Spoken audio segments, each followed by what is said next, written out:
Good morning. It's 10:15. It is Wednesday, the 6th of March. My name is Councillor Vicky Slade and I am Chair of Cabinet and Leader of the Council. It is March's Cabinet today. We have a very, very busy agenda with a lot of public engagement. So we are going to move through as quickly as we can and get started. We are not expecting a fire alarm. We've just had it. So I'm going to pass over to Sarah to read out the rest of the housekeeping rules. Thank you. Please note that this meeting of the Cabinet is being recorded by the Council for live broadcast and will be published on the Council website for a minimum of 6 months. Please could everyone present follow these ground rules. Only speak when invited to by the Chairman. If accessing via Teams, always turn on your video function when invited to speak and state your name. Please use your microphones when speaking and mute or turn off your microphone when you are not talking. If you are accessing via Teams and would like to speak on an item, please indicate by utilising the raise your hand feature in the bar at the top of the Teams window. For those in the room, if the fire alarm sounds again, please exit the building by way of the nearest available signed fire exit route and make your way to the assembly point along Braidley Road under the flyover or in the surface car park at the front of the building. Finally, please ensure background noise is kept to a minimum and mobile phones and other devices are turned off or switched to silent for the duration of the meeting. Thank you. Thanks, Sarah. So we start with agenda item 1, which is apologies. We have apologies from Councillor Andy Martin, who is away with work, and Councillor Cox, as you can see, is online. For those of you that haven't been with us before, when we have a member that is online, they are technically not here. They're able to engage with the meeting, but they're not able to propose or second or vote on any item. So we'll take his views, but his vote won't count. So that's our apologies. Everybody else seems to be here. I have to leave quite swiftly at the end, as does Councillor Hadley, for other engagements. So we are going to try and make sure we stay to time. So there may be people leaving as we move through the day. Agenda item 2, declarations of interest. We haven't had any to date. Does anyone have any that they're aware of? No. I suppose the accommodation bid as the council's official representative on the shadow board probably should declare that, although it's not a pecuniary interest, as we don't get paid to do that. If anyone thinks of any, if you can just shout out beforehand. Agenda item 3, confirmation of minutes from the last meeting. Can I have a proposer and seconder for the last month's minutes? Kieran, Councillor Wilson to propose, Councillor Hannah to second. Thank you very much. And we got a unanimous agreement that everything is fine with the minutes. Yeah, okay. Agenda item 4 is public issues. Now we are going to have to change the order of the public issues because the gentleman who is supposed to be attending to read his item isn't here yet. So we're going to start with the public questions. We do have a period of time of 15 minutes, but I am very keen to make sure that we hear from people. So I'm going to extend that just for clarity for those people that are here. Our public questions, you will get an answer to your, yes, you get an answer to your question. For your public statements, we don't answer the public statements, but we will likely refer to them during the relevant debate during Cabinet. So, and all of the questions and answers will be published with the minutes. So our first public question is from Gillian Worsfold, but she's not here. This is on agenda item 9, and our clerk is going to read the question. Thank you. So the question from Gillian Worsfold. My daughter goes to Christchurch Connect for 6 hours a day, 4 times a week. If you close Christchurch Connect, my daughter would need one-to-one care for the same hours per week to enable her to access the community, as she cannot access the community on her own for safety reasons. I've looked into this and my findings are the minimum wage from April 2024 is £11.44 an hour, based on 6 hours a day and 4 times a week. That equates to £274.56. 4 times a month equals £1,098.24. 12 months of the year equals £13,178.88. So my 3 questions based on these findings are: 1, can BCP Council cover that, bearing in mind that this is minimum wage and a lot of care assistance would be higher? 2, can BCP Council cover these costs times 50 people, as that would equate to £658,944 per year? And 3, how is this cost effective for the council? Surely in the long run it would cost less to house these vulnerable adults within a building-based centre. And thank you. And I think Councillor Brown has a response to that question. Yes, thank you, Leader. Yes, thank you for your question. Further to our previous email correspondence on this consultation on the Day Opportunities Strategy and the Tricuro Day Services Review, we're aware of the concern and anxiety that the proposed changes and consultation has brought about for many of those using the centres and their families and carers. At the drop-in sessions which took place as part of the consultation process at all of the centres during January, I was able to attend all except one, speaking with several of those attending the centres and their families and carers, and speaking at a couple of those sessions to answer questions and discuss views, as well as meeting with staff working at the centres. Relating to the potential cost of alternative one-to-one care if the Christchurch Connect Day Centre was to close, for not only your daughter, but all of those attending this centre, and the cost effectiveness of this for BCP Council, should a decision be made to close a day centre, the costs of alternative care and day opportunities provision or alternative respite for carers is difficult to assess, as it would vary from person to person depending on their circumstances. However, the intention is not to close a facility and simply fund one-to-one care and respite care as an alternative. The process would be that over a period of up to 2 years, each individual would have their needs assessed and appropriate alternative provision to meet their needs would be provided, whether that be in an alternative Tricuro Day Centre, an independent day centre, or a community-based day opportunities provision as appropriate. After detailed consideration of the results of the consultation and lengthy discussions with senior officers in adult social care and councillor colleagues, you'll be pleased to see that the final report on the Day Opportunities Strategy and Day Centres Review has now been published for decision by Cabinet today. You will see that following the consultation, the recommendation is for the Christchurch Connect, Boston Connect, Parkstone Connect and Moordown Plus day centres to remain open, incorporating the Highcliffe Plus, Wallisdown Plus and Westbourne Plus services as they currently do, with the Poole Plus services relocated to Parkstone Connect. I hope that this reassures you that we are sensitive to the impact on carers as well as the person who is directly receiving the service, and through the public consultation we've listened to those views in reaching the recommendations which are before the Cabinet meeting for decision today. Thank you, Councillor Brown. I don't know about you. I'm struggling to hear you a little bit. I don't know if is everybody else able to. It's just my ears. You're okay. Councillor Canavan's okay because he's got his headphones in, so that's all right. But if you can just try and speak up a little bit more, that'd be helpful. Okay. Question 2, we're going to move to the end because the gentleman hasn't arrived yet. So question 3 is from Nicola Badzek, again on agenda item 9, to be read by Sarah. Thank you. So there are 2 questions from Nicola Badzek. First one is, what do you intend to offer in terms of additional respite for the carers that currently have their loved ones attend the daycare facilities if they are shut down? And the second one is, what amount has been set aside in next year's budget for adult social care, in particularly the daycare facilities? Off you go, Councillor Brown. Thank you, Chair, and apologies if parts of this answer sound similar to the previous one, since it is relating to the same person, the same centre. Thank you for your question in relation to Christchurch Connect, which your family member attends. Further to previous correspondence on this consultation on the Day Opportunities Strategy and the Tricuro Day Services Review, we're aware of the concern and anxiety that the proposed changes and consultation has brought about for many of those using the centres and their families and carers. In terms of your first question, should a decision be made to close a day centre, the alternative care and respite arrangements for carers would vary from person to person depending on the circumstances. However, as mentioned before, the intention is not to close a facility and simply provide alternative respite care. As the process would be that over a period of up to 2 years, each individual would have their needs assessed and appropriate alternative provision to meet their needs would be provided, whether that be in an alternative day centre or a community-based day opportunities provision as appropriate. Relating to the budget for BCP Council's adult social care for 24-25, it is £124.85 million. The budget for day opportunities and day centres has previously been around £6.5 million per year.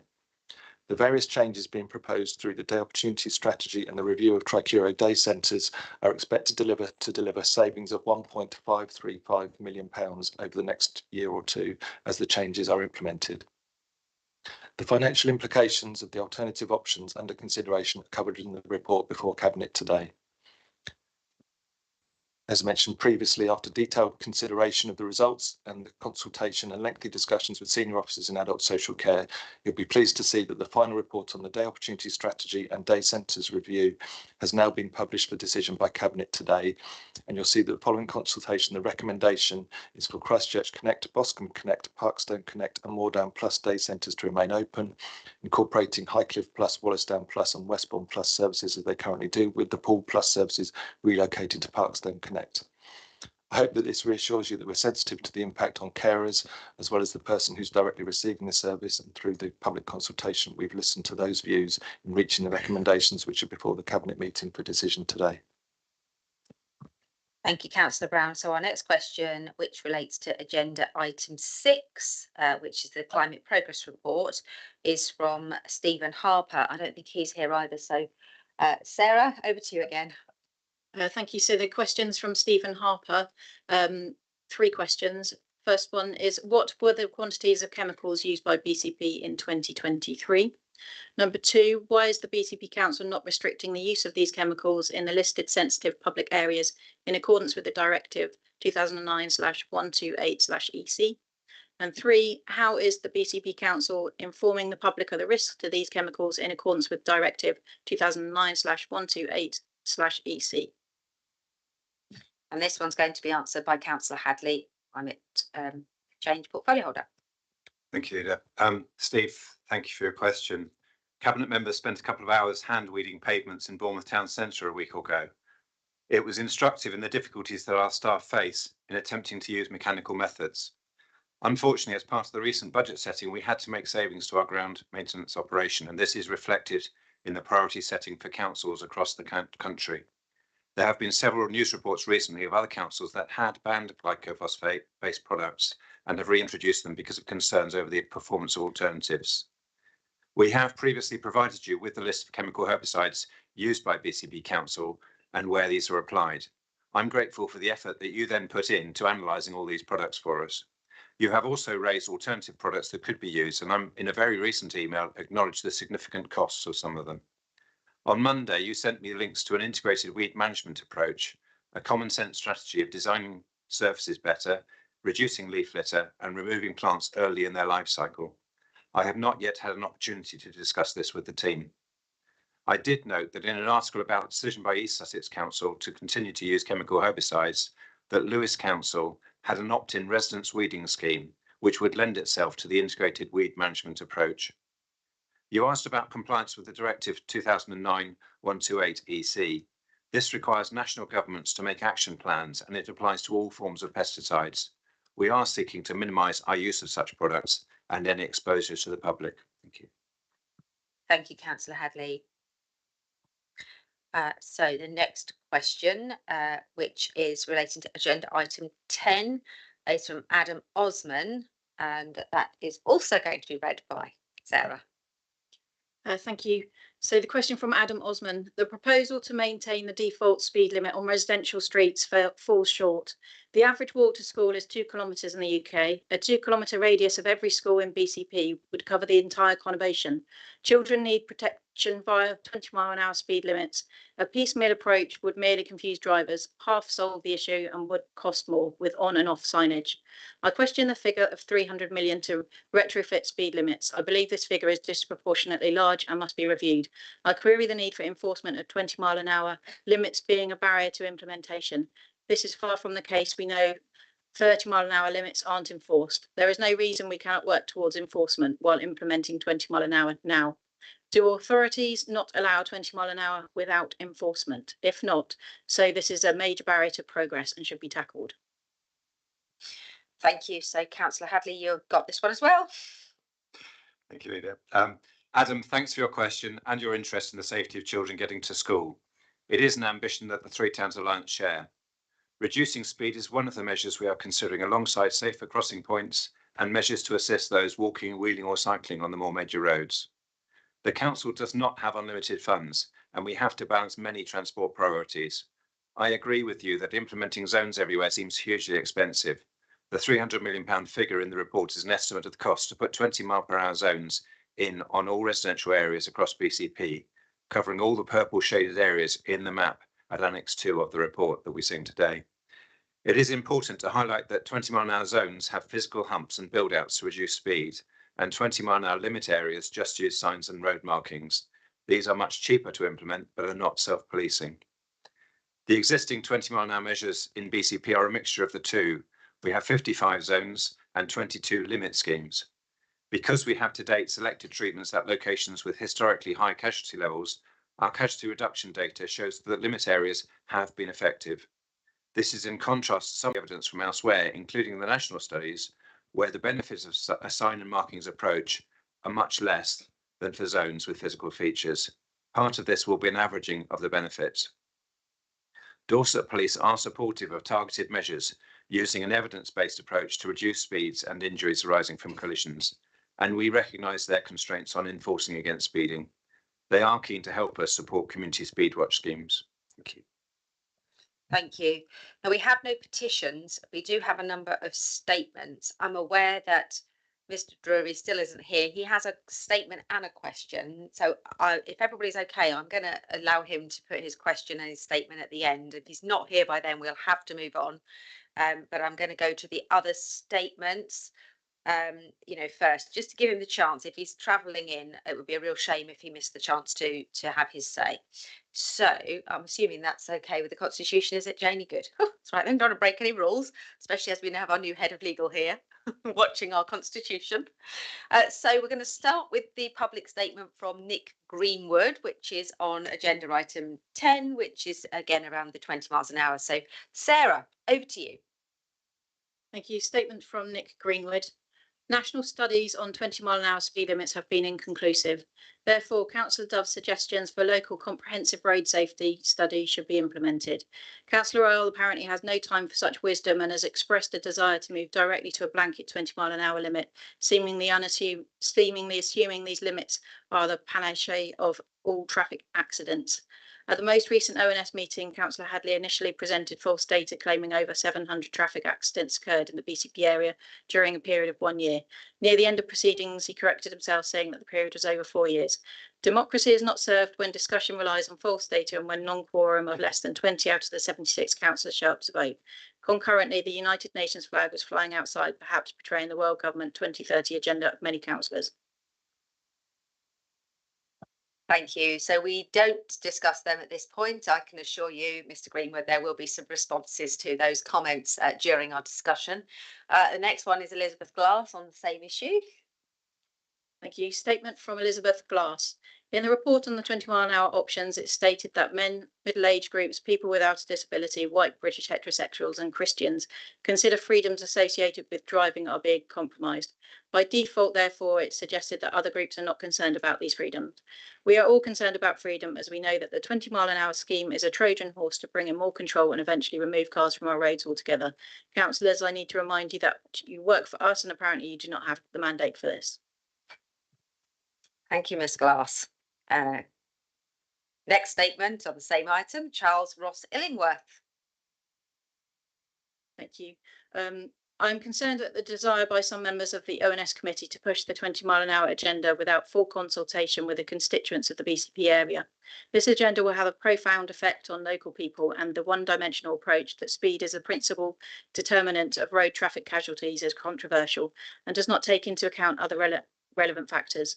The failure of the ONS committee to call for neither a full consultation nor a comprehensive local road safety study, as suggested by Councillor Dove, seems cynical and lacking transparency. If the councillors who voted for this proposal felt the public supported their agenda, they will have little concern in fully engaging with the public. Maybe those councillors knew they did not have much local support, causing them to avoid full and proper consultation without regard for the views of BCP constituents. How is that reasonable? Okay, so that takes us on to, I'm going to call on, is Mr. Drury that sat next to you now, is it? Hello, Mr. Drury. I'm going to call on Mr. Drury to do his public question and answer, and then to give his statement, if that's okay. So if you'd like to come and take a seat up at the end of there's a little sign, yeah, next to Mr. Brown. And then we'll ask you to ask a question. Councillor Brown will reply to your questions. Councillor Brown will respond to the questions. Then we'll ask you to give your statement. The statement doesn't get a response, but may well be covered in the debate thereafter. Is that okay? And then you are welcome to stay for as long as you like for the meeting. So over to you. Thank you very much. May I just apologise for being late? I had to drop my disabled son off at the day centre first. Good morning, everyone. My name's Neil Drury. I'm the father of. I'll go to the questions first. Sorry. As my wife and I get older, we need the peace of mind and continuity the present building-based provision affords. Many of the strategies proposed day opportunity providers have open door policies. This would be totally unsuitable for the safety of our son. Independent private sector providers use of community halls and such buildings, which from previous experience often lack reliable services, e.g. adequate heating, hot running water, cleanliness, etc., fill my wife and I with anxiety for the health, safety, comfort and mental well-being of our son and other clients. Most of the current clients accessing the building-based day centres need continuity in their lives. Without continuity, their anxiety levels will cause distress for them and their carers. Has any consideration been given to the potential damage this will cause to these vulnerable individuals and carers already under extreme daily pressure 365 days of the year? Thank you, Mr. Drury. If you'd like to turn off your microphone. Oh, yes. Thank you for your question, Mr. Drury, and our conversations on this matter. We recognise the value of day service buildings and are therefore proposing that following consultation feedback, Christchurch Connect, where we understand your son Peter attends, should remain open. We acknowledge that for some people, a community-based option may not be an appropriate provision depending on their needs. Following the consultation and drop-in sessions we arranged in January 2024, we have incorporated the concerns of carers and those who access Tricuro day services in the papers provided on Monday to the Health and Adult Social Care Review and Scrutiny Committee and today to Cabinet. The potential closures of service have been subject to an equalities impact assessment, and as per the papers for these meetings have identified the following relevant risk factors. For people with a disability, a risk of change for those with dementia, some mental health conditions, learning disability and or autism. This includes negatively impacting the health and well-being of a person, lack of continuity of care, loss of relationships with other people using the service and their staff team, and establishing new relationships in an alternative service. The risk of being unable to meet a person's needs. Change and or the increase in travel may be a barrier for those with complex disabilities and or conditions. Change could disproportionately negatively impact those who are socially isolated and or have a neurodiverse conditions such as autism. And for carers, there is the risk that being unable to meet a cared for person's needs may negatively impact the ability for carers to fulfil their role. There's the risk of loss of relationships and support networks for carers and the risk of increasing carer strain. The recommended proposal for the future of Tricuro Day Services is therefore the Connect services to remain open and incorporate Highcliffe, Wallasdown and Westbourne Plus services already based there. In addition, Pool Plus to be relocated to Parkstone Connect and Moordome Plus service to remain open. Highcliffe, Wallasdown, Westbourne and Pool Plus original sites to be closed. We hope this reassures you that we've listened to people's concerns and provided an option that continues to meet the needs of people who access Tricuro Day Services and their carers. Thank you. So now if you'd like to go on to your statement, and then we'll ask you to take your seat. May I ask my second question? Oh, I'm sorry. I thought they were rolled in. Go ahead with No, I limited them. They were vetted for 150 words. Thank you very much, Chair. Question 2. During the previous overview and scrutiny council meeting, and I referred to the one before Monday night, the one before. Councillor Salmon asked Mr. Gillings to explain why there was such a difference between the cost of day opportunity provision by the individual community workers, community groups and independently run private companies offering day opportunities and the existing Tricuro Connect day centres. This question was not answered during the meeting, and my suspicion that the independent and private sector operates on a profit motive with inexperienced and reduced staff levels, meaning corners will be cut along with staff pay and the quality of training, resulting in a service which is not fit for purpose. Can Mr Gillings, Mr Brown, please answer Councillor Salmon's question on this satisfactorily? Thank you. If you'd like to turn off your microphone. Thank you very much, Councillor Brown. Thank you for your question again, Mr Drury, and our discussions on this matter. Following the consultation work and attendance at the Health and Adult Social Care Review and Scrutiny Committee on the 15th of January, we subsequently met with the Day Opportunities Co-Production Group on the 24th of January, which you kindly attended. Following feedback from this meeting, we met again as a group on the 9th of February, appreciating you didn't attend this meeting, to confirm revisions to the strategy. And we've also considered the slide relating to this that you've sent to me. As a result, we have added into the finalised strategy, which is before Cabinet today, the following note regarding the cost of building-based day services. So building-based day services are often more expensive due to a range of factors, including managing the needs of a more complex group of people, including personal care and a range of health issues, staffing costs related to this, maintenance and running costs of a building potentially owned by the company, and for Tricuro services, having previously employed council staff on different terms and conditions in regard to pay and pension schemes. We also added the following definition of community-based provision into the strategy, as there was a need to define these services. This is as follows. Community-based day opportunities are defined as smaller organisations that may or may not use a building in the community to run their services from, but are not purpose-built day service buildings. These services tend to provide for a smaller number of people with less complex needs, but have paid members of staff and assurances associated with a building-based day service, such as insurance in place, training for staff checks such as DBS, quality assurance measures, policies, etc. We've successfully commissioned these services for many years from existing providers who are primarily charitable and or not-for-profit organisations. Our experience has been that the safety and outcomes for those accessing these services has been positive and the cost implications have been competitive. The Day Opportunity Strategy therefore proposes a mixed model of buildings-based services and the development of community-based day opportunities to meet the needs and wishes of people who access services and their carers now and in the future. Thank you, Councillor Brown.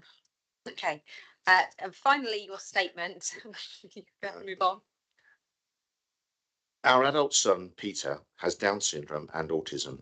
His care needs are challenging and complex, and his vulnerability demands high levels of professional and expert care. Apart from providing a safe and secure environment, the staff and management of existing day centres understand Peter's needs and the importance of continuity and consistency of care. This professionalism allows us to enjoy some essential respite, safe in the knowledge that Peter is being well looked after and safeguarded. We recognise the severe financial pressures on BCP and appreciate that professionally managed day centres cost more than other types of day opportunities. That said, they are tried and tested and fit for purpose. And it is important when comparing alternatives to compare like for like. I fear that the level of support and care presently provided by our day centres is unlikely to be replicated in many of the alternatives being considered. Thank you, Mr. Drury. And finally, we have one more statement to go through, and so we will cover those comments in the debate. The final statement is from Mr. Tom Hayes, which is also on agenda item 9. So, Mr. Hayes, if you'd like to come and take a seat, follow the same instructions. Thank you very much.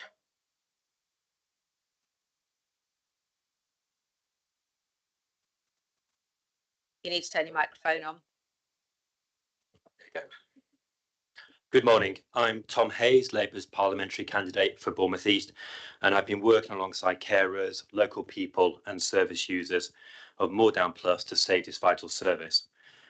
I wanted to start by saying that all of us are thrilled by the recommendations to retain Connect services, including Boscombe Connect, and to retain More Down Plus. We recognise that the other recommendations will be hard on people. The administration has inherited financial chaos from the previous administration and continues to suffer from government cuts. I want to use this opportunity to represent feedback from carers, local people and service users, and their points are threefold. Firstly, at More Down Plus, there is an excellent team with time to care that could not be replicated elsewhere.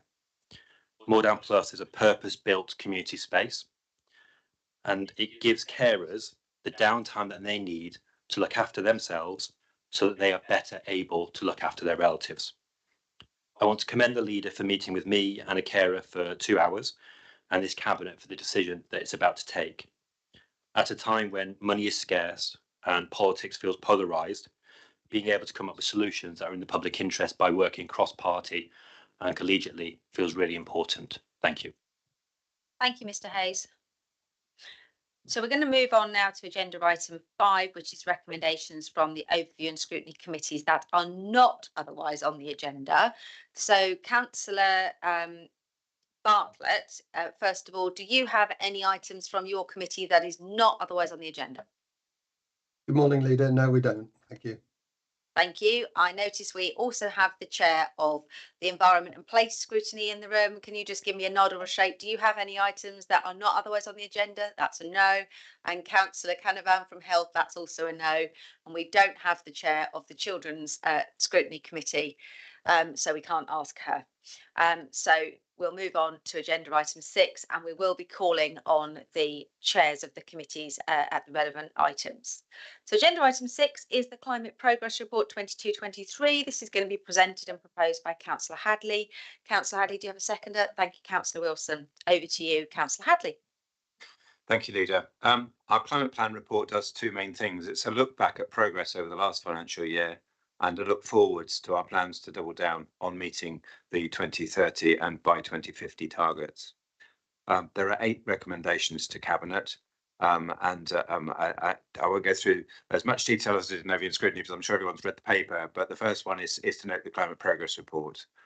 It's important. This is a look back at the previous year, which was under the previous administration, and we faced some headwinds during that period, particularly around the changes to energy pricing and the green energy tariff that we had to abandon, and our hydrogenated vegetable fat oil fuels in place of diesel in some of our fleet. Our housing stock has also increased, so our gas use has actually gone up because effectively the volume of properties has gone up. But we have seen a reduction of 8% in our greenhouse gas production as a council and 9% in the area-wide emissions.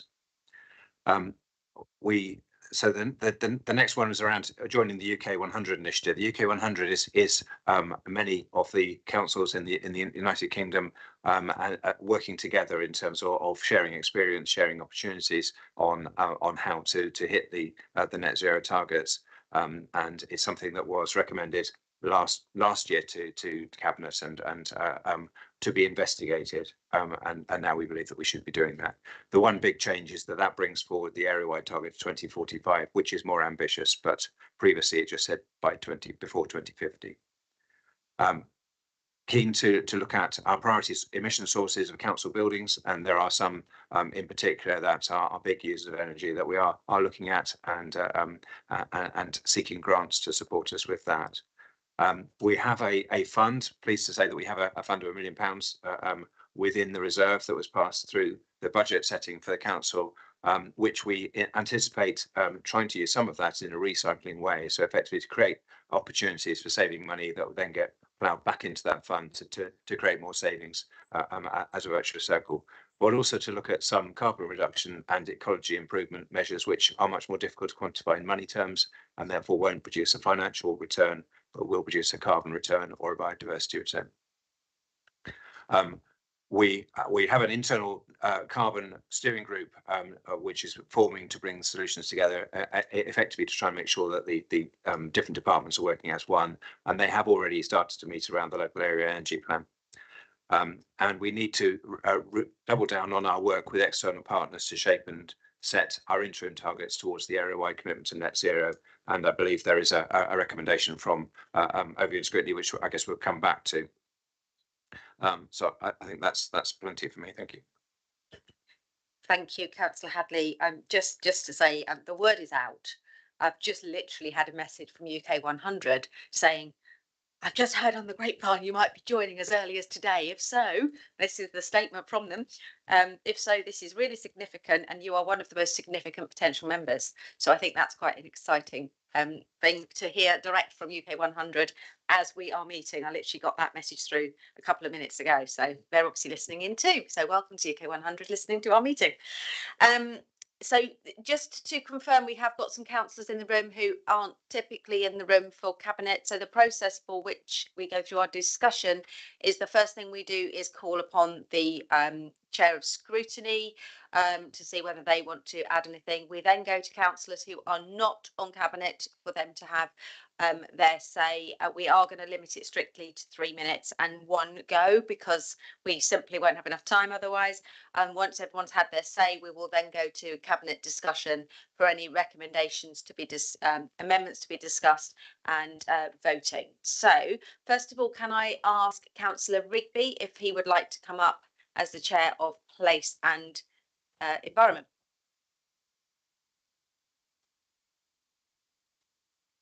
Thank you very much, Leader. And are you happy with me just talking to the paper a little bit before giving our recommendation? Yes, great. Okay, As long thanks. as you don't go beyond 3 minutes. I will do my best. I can talk very quickly, you know this. Yeah, when we got this paper, obviously it's a massive paper, and seeing this progress report, we note that it is from the last 12 months. As a committee, we would have liked to have seen a little bit more on the climate plan. Obviously, we're only 6 years away now from meeting the target and 2030 target, and there was a lot of concern in the room about whether we're actually going to be in a position to be able to do that, both with the time available and also with the budget available, which we've got for doing that as it is at the moment. We did note as well that the climate team is going through a bit of a transformation and change as to where it is, and the impact of that, we're hoping to see some really good things coming in the next 12 months from the way which they are going to establish themselves and the way they work throughout the council. We very much welcomed the joining the UK 100. A little bit disappointed that we were first talking about this 12 months ago, and it's taken us a year to get to this point, but we're glad that hopefully by today we'll be part of that and be able to meet their 2045 targets area wide rather than the 2050s, which we've got. So it's always good to see that more ambition coming forward. Like I said, this is a really, really big report, and as the Environment and Place Overview and Scrutiny Committee, we're looking forward to working a bit closer with officers and hopefully dissecting this a little bit more and getting involved in some more of the more targeted areas where we can add value. So I'll move on to the only recommendation which we came through, and it's more towards the area wide, but will also help with the BCP ones themselves. And the recommendation which we're giving is for the administration to focus on progressing an anchor procurement partnership for the BCP area.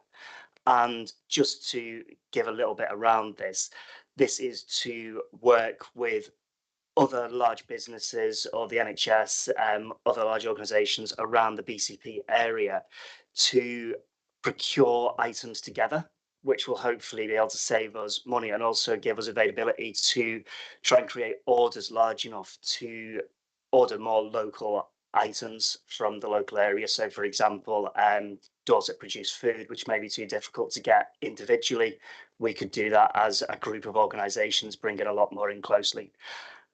So that's something which we'd like to see, and that was a unanimous decision as well from the committee.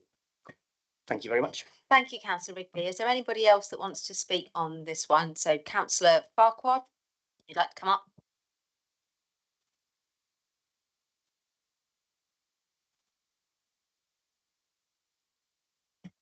Thank you, Leader, and as ever, thank you for the invitation and the opportunity to address Cabinet. As ever, I always try to endeavour to address Cabinet from the views of the residents. And I must say how pleasing it is to see the chairs of most of the scrutiny committees here to add their value to the Cabinet decisions. My perspective is that many of the members that sat around this table today, and the majority of them were at that glorious evening in 2019, in July of 2019, where we did pass our climate and ecological emergency declaration. My concern is that obviously we've successfully passed our budget, but we're endeavouring to avoid a Section 114 notice.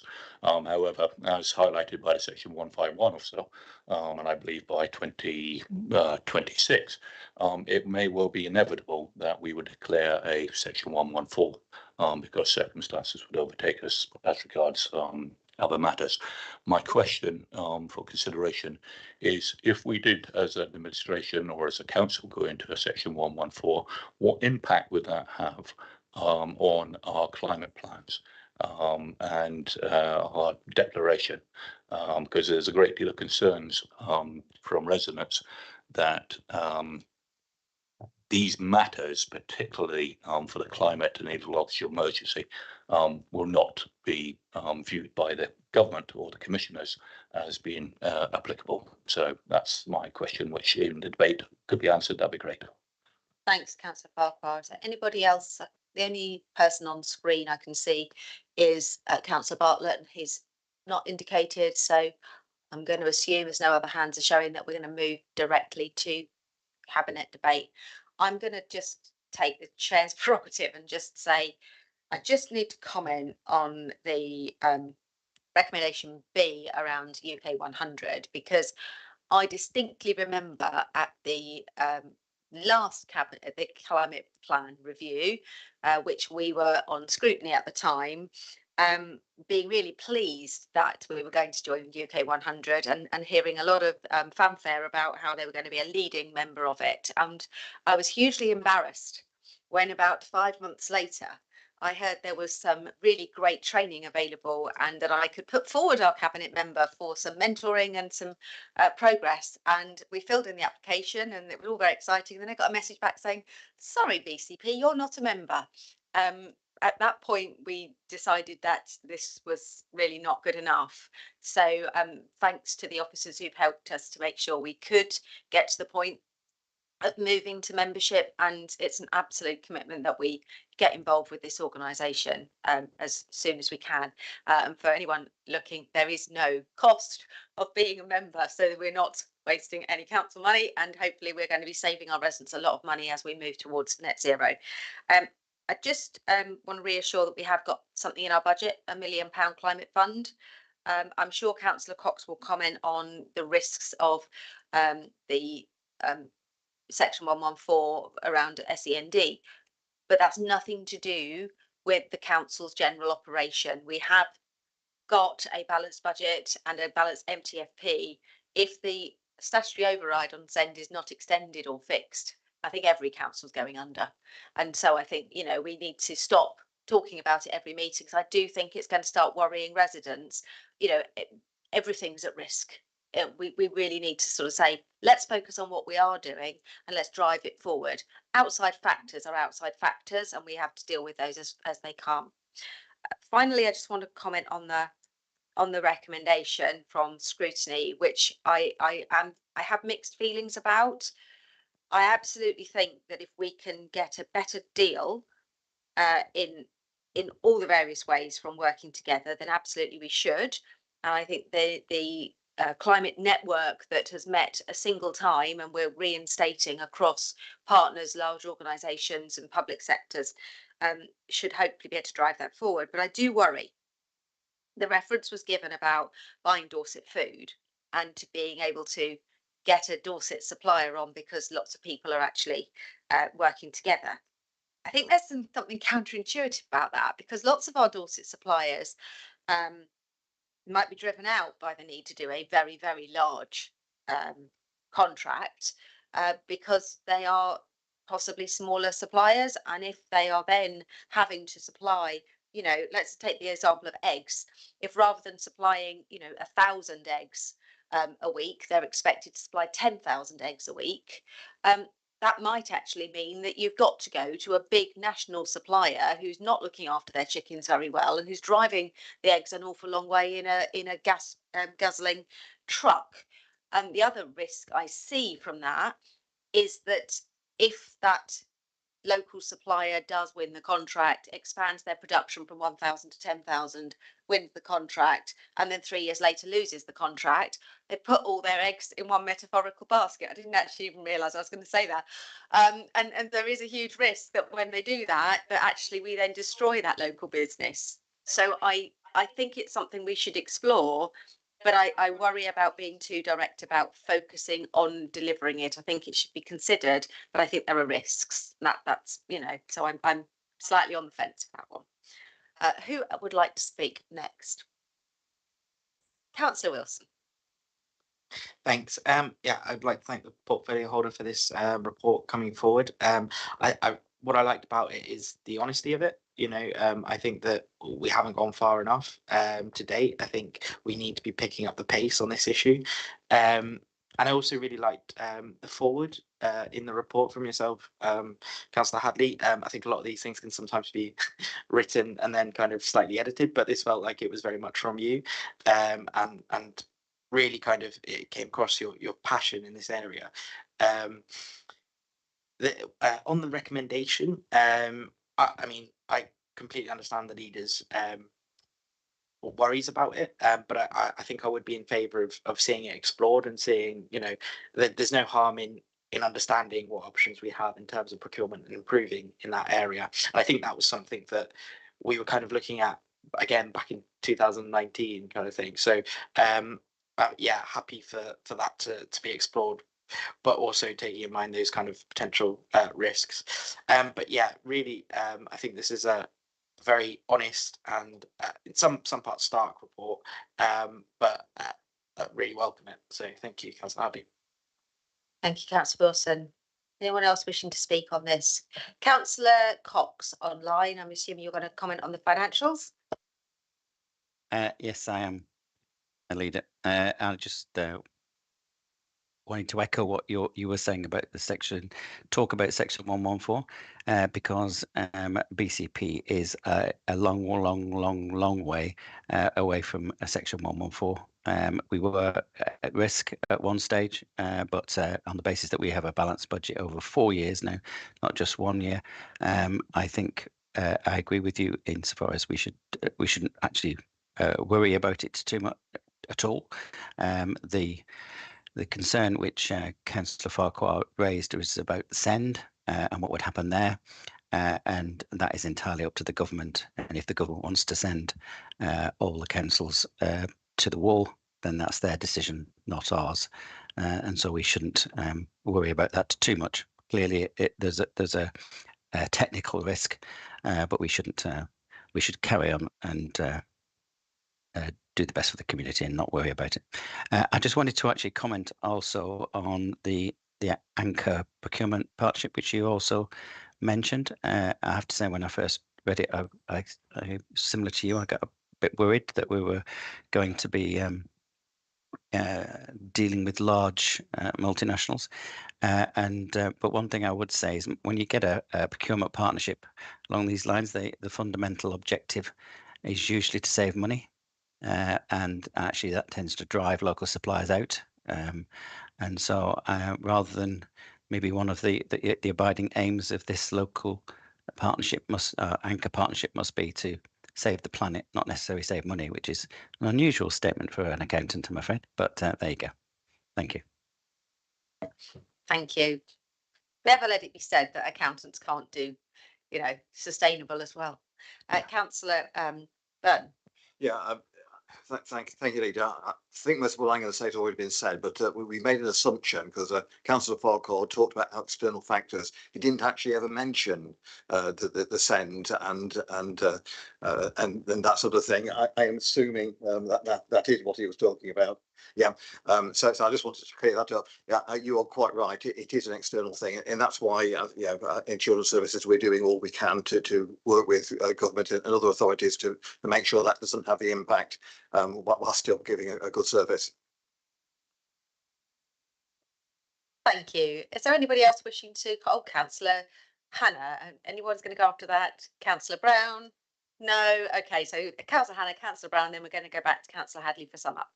And also any revision on the terminology around the recommendation. Thank you, Chair. First of all, very grateful to Councillor Hadley for the report and for his introduction to the report, and fully support the recommendations as they are set out. The reason for indicating is to go back to the question of the anchor procurement partnership. As it happens, I had a meeting with procurement officers yesterday and discussed pros and cons, and there are potential benefits, there are potential disbenefits, and you've already indicated those. What I'm interested in right at the moment is in terms of the formalities as to how we get a decision taken on this. And I'm not sure whether someone needs to formally propose an amendment to the recommendation to introduce a little I, and whether the wording for that needs to be defined using the word explore, as has been suggested. If it's helpful, I'm prepared to move an amendment with a little I saying requests officers to explore the benefits and practicalities of an anchor procurement partnership for the BCP area. So we have a revised recommendation from just to change the language. Can you just repeat that wording? I know I think Councillor Brown was going to do a similar thing, but if we've got one on the table and it's happy, can you just read that out again slowly? With apologies if I preempted anything from Councillor Brown. What I've drafted is requests officers to explore the benefits and practicalities of an anchor procurement partnership for the BCP area. Okay, Councillor Brown, I know you were looking at some wording. Is that wording satisfactory? And then I'll come back to Councillor Hadley because it's ultimately his paper. Yeah, it's very similar. I was going to look at for the administration officers to explore the potential of establishing an anchor procurement partnership for the BCP area. So very similar wording because, and I think it's been mentioned the sort of there are pros and cons to that approach, and you know we can explore that, but we need to be aware whether there's an appetite for organisations to actually enter into an anchor procurement partnership and the resources that are needed to actually explore that with organisations, and looking at the scope of that and the governance arrangements of those sort of partnership.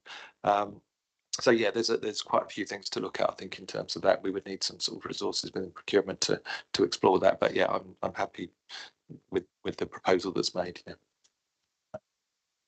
Thank you. So we've got a proposal on the table with some language. There's no we could wordsmith it to death, but it seems to be perfectly okay. I'm going to go to Councillor Hadley, see if he's happy with that, and we'll if he is, then we can incorporate that into the final paper. So if you want to sum up, please. Thank you, Lydia. Well, if I start with that, I think I very much welcome the sentiment and the discussion from the Environmental Place Overview and Scrutiny Committee, which was around the circular economy, keeping money in the local economy and creating benefits, opportunities for carbon reduction, biodiversity gain. And part of that, I think, as the leader and others have highlighted, there are dangers in aggregation that it makes it actually more difficult rather than easier. And I do reflect back, before I was a councillor, I was working with the carbon reduction officer in Poole, who was talking to a number of businesses, and they were finding opportunities between businesses to use what one business considered to be a waste and another one thought they could use as a raw product. So there's something about how we can encourage collaboration between local businesses. So what I'd really like to do is in trying to put some effort back into the climate network is to seek those sorts of opportunities between partners to make sure that if we're bringing people together with carbon reduction as a key topic, that part of that is what can we do to enhance our waste streams and enhance our procurement, our reuse, the whole cycle of reuse, repair, refurbish, you know, sort of before you get into recycling. And so I think there are elements that are definitely a collaboration that we can support and enhance. Whether those are aggregations of procurement, I'm not so sure for the reasons that I think colleagues have given. But I think, you know, certainly I'm happy to have that the wording that's suggested exploring the benefits of that. But I'd like to see some wider benefits around what organisations can do together in terms of solving the common problem around climate and ecological challenge. So that was the main thing to that. Are you happy then with that language in that amended recommendation, that it improves on the good work started from the committee. Absolutely, yes, thank you. So just from a process point of view, if you're content with that, are we happy to add that as an additional onto the recommendations and then to approve them collectively? Janie's giving me a nod. Do you need to say something on it? No, Chair. It's been moved as long as it's seconded. It sounded like Councillor Brown was seconding between you both, the moving and the seconding of an additional recommendation, and we can note the wording in the minutes. So we have a mover, Councillor Hannah, we have a seconder in Councillor Brown. Councillor Hadley is going to move on and roll that in. Carry on. Thank you. Yes, if I just talk about some of the other input, I think the chair of Ovian Scrutiny, the comments around we've only got 6 years to 2030 is really key. You know, there is something about setting interim targets, about getting on with stuff, and I'm really keen that we up our rate on that, and I welcome his challenge on that, and indeed the offer of how we can work and use the Ovian Scrutiny group to ensure that we are as an organisation moving forwards. The issue raised by Councillor Farquhar, I think, was again covered by colleagues, but it is really important that the government has also set targets around carbon reduction. So clearly, if we did get to a point where many councils were in a position where suddenly we were out of money and run by commissioners, they still have responsibilities. They would probably consider it a long way down below just getting the organisation back to financial equity. I too was surprised by the UK Hot 100 thing. We were told we were the ideal organisation, the ideal candidates to be part of that training that the leader mentioned, except that not being a member was something of a barrier. And then the bit that was raised around it being a stark report, I realised I didn't thank the officers who did a lot of work and were very tolerant of me making all sorts of suggestions about, well, can we tweak this? Can we add that? Can we think about making this a more interactive report? Because it is a huge report. And that also reminded me that there were the final two recommendations I didn't outline when I introduced the paper to you, because I'm really keen that we have interactive dashboards that allow us, our staff and the public to see progress and to see what we're up to. And we're also looking to roll out some carbon literacy training to make sure people understand the reasons why we are doing this. And that does come back to what Councillor Wilson was saying about it being a stark report. Some of the things around being honest with the public about the hill we've got to climb, why we're doing this is really important, and we need to make sure that people are aware of that. Thank you. I recommend the. Okay, so we have a revision. We have an additional recommendation. So can I take all those in favour of the revised recommendations? That is unanimous, and we look forward to seeing bigger and better things from the climate plan as we move forwards. So that moves us swiftly on to agenda item 7, which is the accommodation bid. That's going to be presented by Councillor Earl, and I am going to be seconding that one. So Councillor Earl, over to you. Thank you, Leader. So this report on the accommodation bid is a real opportunity for us as a council. I'm just going to describe a little bit about what that means. So an accommodation business improvement district is very similar in many ways to what we have in other countries where there is a visitor charge. I'm sure when people have travelled to Europe, they would have paid this potentially to a hotel. It's often called a local tax, but for us, our legislation means that it is a levy. This has really come about from the Hoteliers Association, the Destination Management Board, and the 4 existing business improvement districts, looking at how we can really invest in that local visitor economy, into events, into marketing in our area, and also work with partners to take a joined up approach to shouting about our area to the right kind of people and who we would like to come and visit here.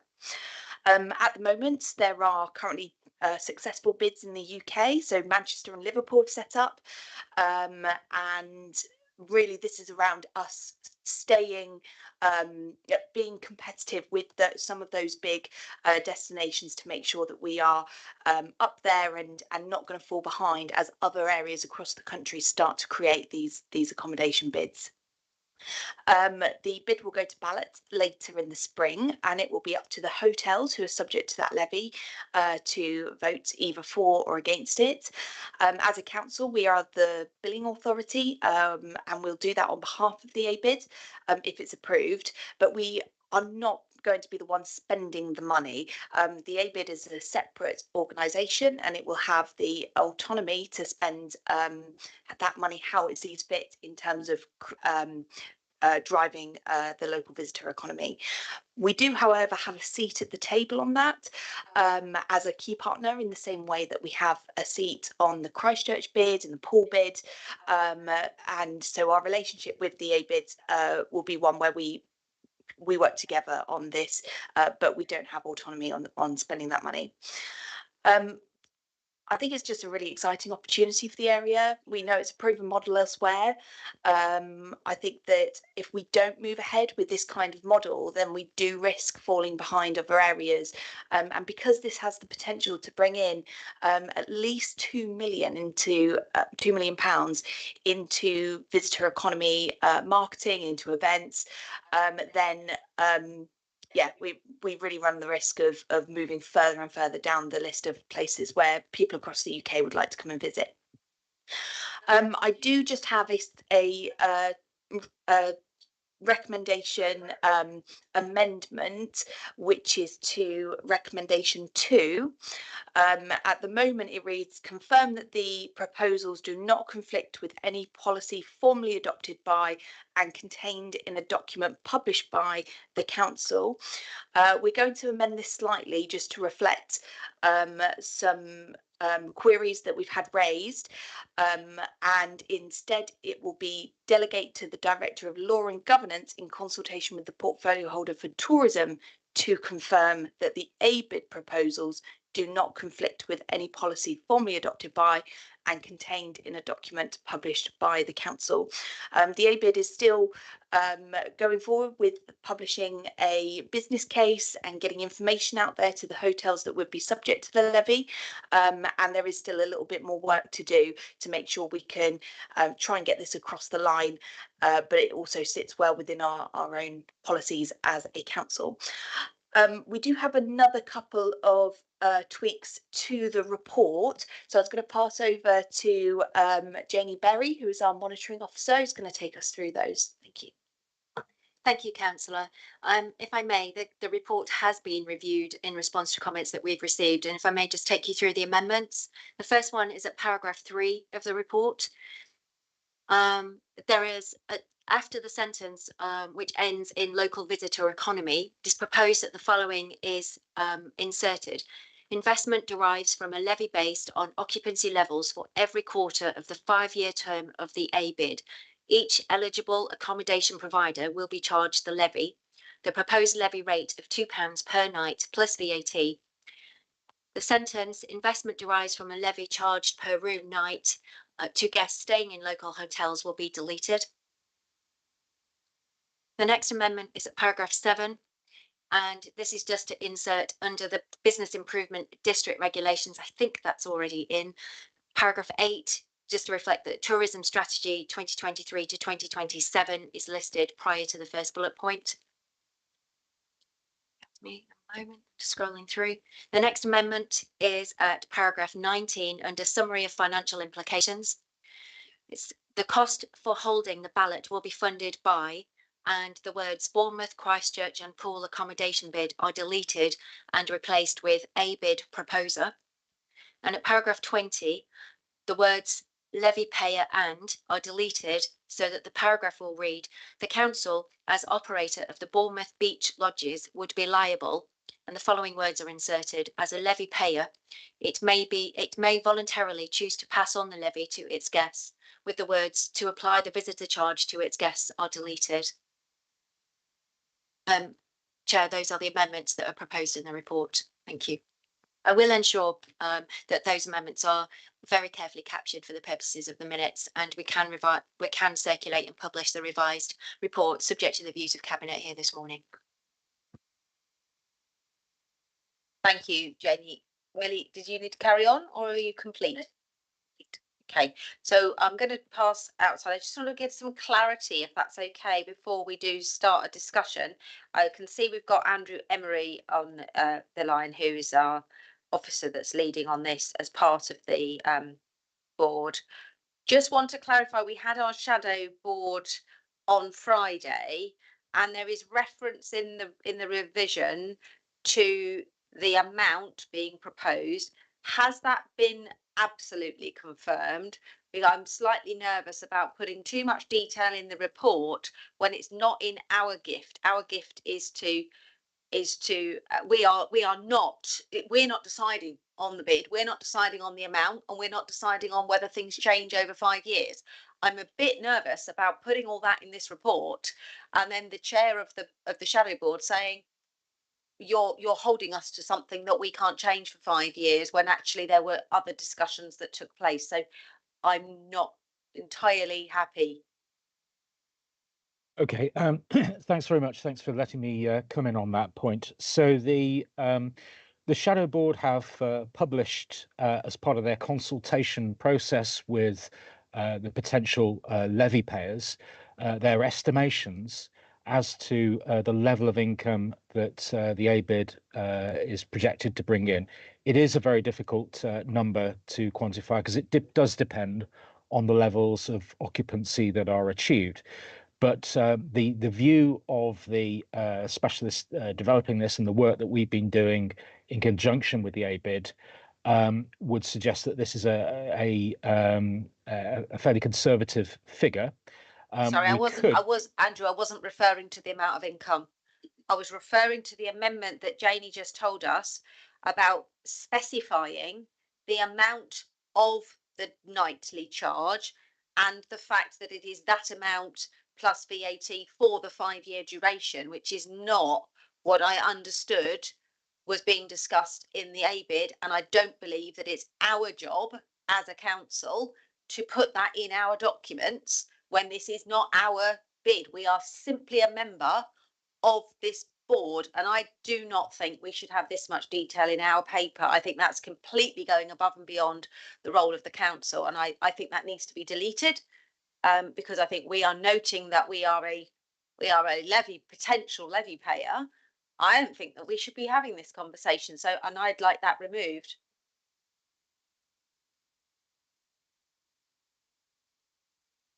Wondering why it's been inserted. It wasn't in the original report.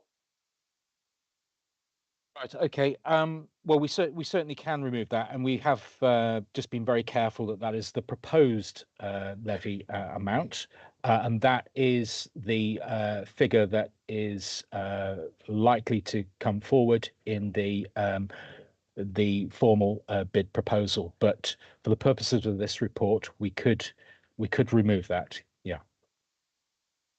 My concern is it has not been finalised.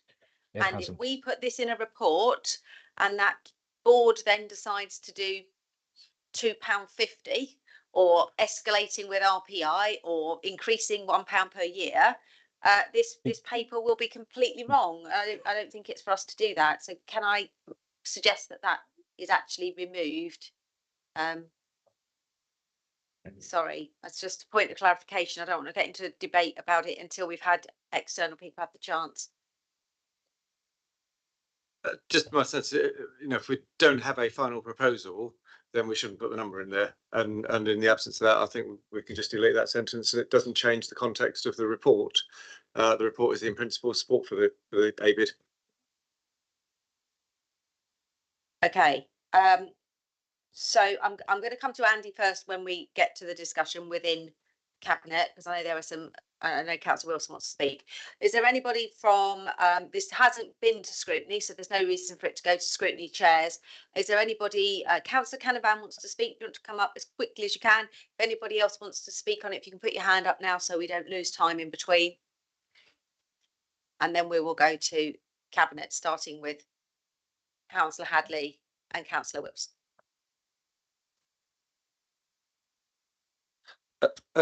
Thank you, Chair. I hope we've got that back on track now, because that was a very alarming change to the paperwork. I thought I'd understood it, but I'm now completely confused. I did want to clarify, if I may, Chair, who are the eligible levy players? What does that mean? Who are they? Exactly who are they? You know, who is included? Is it just one particular group of hoteliers, or is it every single hotelier in the Bay? I would like to have some clarification about that. I mean, I absolutely support your view, Chen. It's not our job to say what that levy is or what that levy is spent on, but I do want to ensure that whatever the process is, presumably through the board, that there will be some transparency about how much money is collected, how much money is charged, how much money visitors have to pay if there is an additional levy charged by the hotelier to visitors.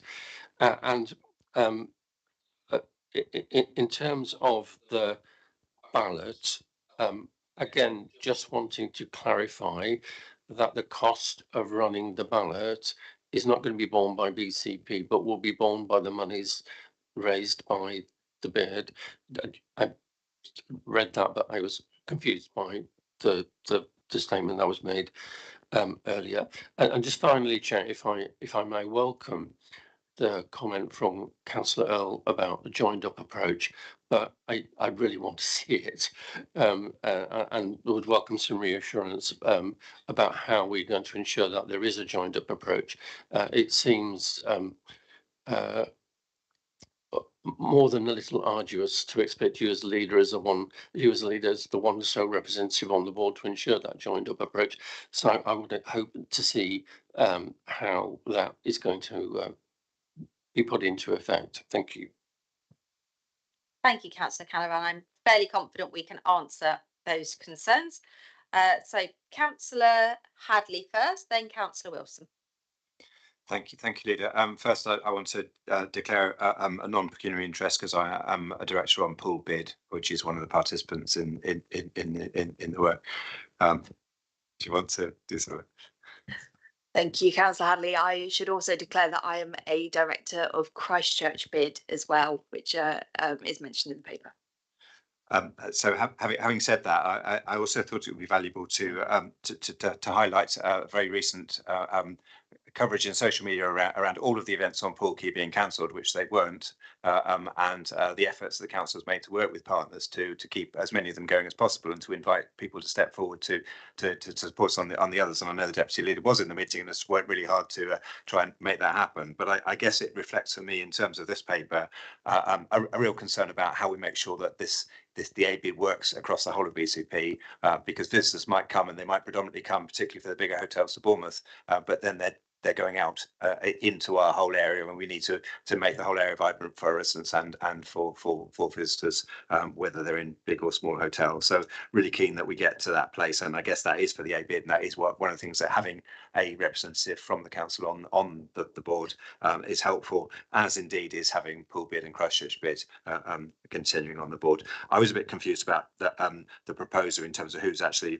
paying for it, but I thought we had a loan or something to facilitate it, because they haven't yet got any money as the ABID, but it'd be useful to have a little bit of clarity around that. But I welcome it in terms of we need to keep the attractions going for our visitors and for our residents too, and this seems to be a good way of doing it in the absence of our central government catching up with the rest of Europe and having the opportunities for tourism tax. Thank you. Thank you, Councillor Wilson.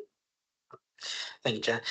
Yeah, I like Councillor Hadley and like yourself and Councillor Earl, I really welcome this. I think it's an important step in terms of helping a huge part of our economy. I think tourism is, I mean, I was a bit surprised to read that it only equates to 7% of the local workforce. I would have thought it would be a bit higher, and I imagine in the summer it probably is higher than that. but it's a huge part of our economy, particularly in Bournemouth, and so I really do welcome this. But my only concern is, and I think it really does fit with our enabling, being an enabling councillor, handling over power and stuff like that. But I think my big concern is making sure that we always have influence in terms of being able to be a voice in the room when decisions are being made on this, and different kind of decisions. We are democratically elected. I don't think we should ever lose that. So that's my only kind of concern with this. But I think that it is a positive thing for the area, and looking forward to seeing how it progresses. Thank you, Councillor Wilson. Councillor Brown. Thank you, Leader. Yeah, I don't have to declare an interest as a director of any of the bids, but I do declare an interest that I attend lots and lots of the events that go on across Christchurch, Bournemouth and Poole, particularly on Poole Quay. I've been down at the bike nights there most weeks last year, as well as the car nights and the fireworks and everything else, and the Christmas activities as well. So I'm really interested in sort of what we're doing around events and tourism across the whole conurbation. And actually, I really welcome this paper. As has been mentioned, we hear a lot of comment locally in the press and particularly on social media about events and about local tourism and the funding of these activities. Some of it's informed, but sadly, too much of it is quite ill-informed. And it really, when I read some of it, it just frustrates me that too many people are just talking down our destinations and the events and activities and putting out false information when the council's trying to do exactly the opposite of actually maintaining funding wherever we can for these events and promoting the destinations.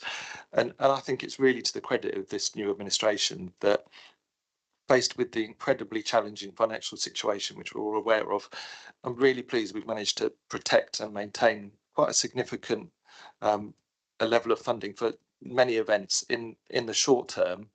And at the same time as looking at that short-term funding, working in our first year as an administration, being at the forefront of this significant long-term step change in investment for our destinations and for events right across Poole, Bournemouth and Christchurch. I stayed in a hotel in Manchester and I paid the levy there with thinking nothing of it really.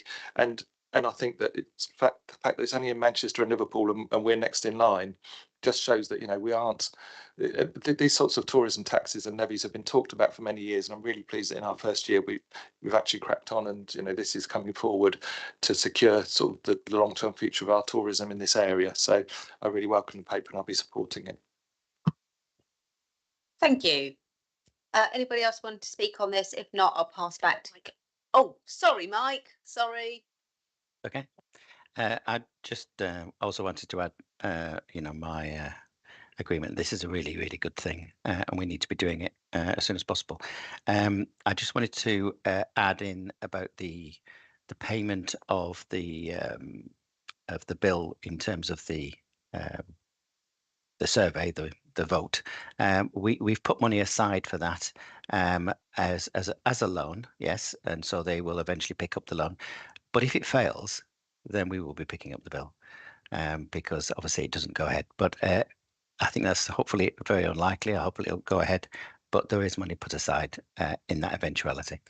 And I just also wanted to comment on, I think it was Councillor Wilson was talking about the fact that we will have an influence, but we won't be having a direct decision making. And personally, I think that's a good thing. We do need to let go of some of our control freakery of this council to decide what events should go where and when. The people that will decide it will be those responsible for the ABID, and they're the people. It'll be their futures, i.e., the futures of the hotels. And they're the best people to decide what events should happen where and when. And we have to be prepared that they may not invest in the stuff that we want to invest in, or that we think is best for the area. And an example of that would be the air show. If they didn't, if they decided they didn't want the air show, so be it. We would have to accept that. So I just wanted to make that point. Thank you.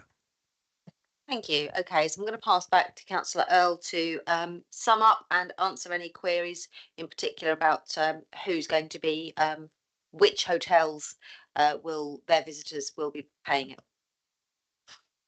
Thank you, Leader. So just to confirm on that creation of the board, it's quite a large board. I think Andrew Emery can confirm. Is it 15 people that make it up? So we've currently got 13 partners. It's the 4 existing bids. It's the Baja Hoteliers Association. It's the Destination Management Board. It's the council, and then the remaining members are hoteliers. But they have provided scope to go up to 15 members, potentially to take on board other significant blocks of hoteliers. And those hoteliers are sort of representing different sectors of the accommodation industry. Thank you. That's really useful. And I think it's really important to say that those stakeholders are all people who are interested in marketing our area on a much wider scale with a lot more clout. I think it's important to say that we have we've heard across the country that there are around 20 areas that are in the process of creating ABIDs. I think the fear is that if they are in the situation where they can levy, sizable amounts of money, we're talking millions of pounds to draw in customers, we need to have that competitive edge. And if we fall behind, then we risk really losing out on that market. Just to also confirm on the funding of the ABID. So the ABID is an organisation in itself. It will be run by a board who have the say over how their levy is spent. The line around it being proposed, the cost of the ballot being charged to the proposer of the ABID, that has been raised through the stakeholders who are on that ABID shadow board, and it will not be funded by the council.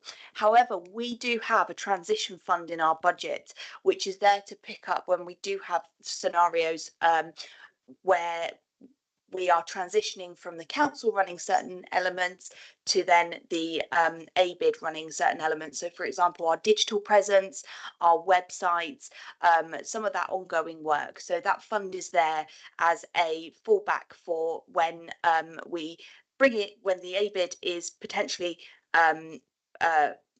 balloted and passed, to when the levy starts to get collected a little bit later on. And I think that really just shows our commitment to this area and how we do need to compete nationally for that visitor economy. And so, yeah, really happy to propose this. So with the, Andrew, there's something you needed to say before we move on to the vote? Yeah, I just thought I'd just give a little bit of clarification just on one point that Councillor Earl has just raised. The proposer is paying for the ballot process, and that is being supported through the loan process that the council is providing. So they will have to repay that back in due course. Just to clarify that. Okay, so with those amendments, I think we need to move this on. This is very tight timeline. There is due to be, the ballot needs to go out very quickly. There is a statutory timeline, and the intention is that this will start delivering income to the local area in time for the summer season. And if we miss that summer season, the potential for the first year's income is lost. And I'm sure we don't know what they're going to want to fund next year, but there may be some key things that we want them to fund next year that won't get funded if we don't get the money in this year. So there is a piece there about any final clarifications being done in conjunction with ourselves and the monitoring officer. So with those amendments to the paper and removing the one that we're uncomfortable with, all those in favour of the revised paper? That is unanimous. Thank you very much. That takes us on to agenda item 8, early years single funding formula, which is being proposed by Councillor Burton. Councillor Burton, do you have a seconder? Councillor Hannah, thank you very much. Yeah, thank you very much, Leader. I know we might feel a slight deja vu on this paper because something very similar came to Cabinet the 7th of February and then Council the 20th of February, called the Mainstream Schools Early Year Funding Formula. Those who are paying attention will remember that we agreed at council the recommendation to delegate the decision for the early years part of the funding formula to Cabinet on the 6th of March to allow for consultation with the sector and the schools forum. So here we are on the 6th of March, ready to make the decision. So a quick recap, I won't go into it a lot because we've talked about it before. The government expansion of childcare and our proposed funding rates includes for first-time children and working parents aged 9 to 36 months and a revision of the way children with SEND are funded. The proposals went to consultation and 31% of providers engaged with this. The council is required to operate an early years single funding formula for all providers. The details of the rules around this are on point 9 to 14 in the paper. The details of the consultation are at points 15 to 17 and the results are in the appendix. On the 6th of February, the schools forum had a special meeting where this was presented and the outcome of the consultation. And they unanimously recommended the proposals of the early years school funding to the council.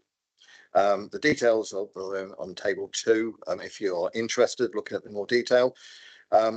Only one bit that isn't in the paper, I would highlight that, of course, all this does rely on us finding or the providers finding people to work in early years childcare. There is a national shortage of workers in early years childcare, and we have also a local shortage.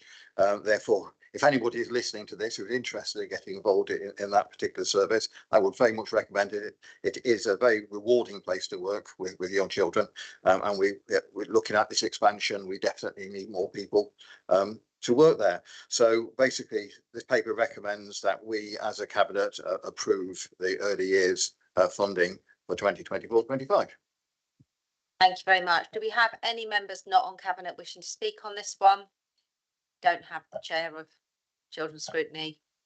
I don't see any hands, so just pass that straight to cabinet for any discussion or approval. As I say, we have been through this and it was the final decision that was being deferred, so there may not be any discussion on this one. As anybody wants to speak? In which case we go straight to the vote on the recommendation to approve the new EYSFF for 24-25. All those in favour? Excellent, thank you very much. Moving on now to the BCP Council's Adult Day Opportunity Strategy. I know this has been through scrutiny already and it's been subject to a fairly massive consultation, and you've probably answered some of the questions 17 times over, Councillor Brown, but if you could just summarise for us what it is that we're doing, and then we will presumably we will take Councillor Canavan as Chair of Health and then go to discussion.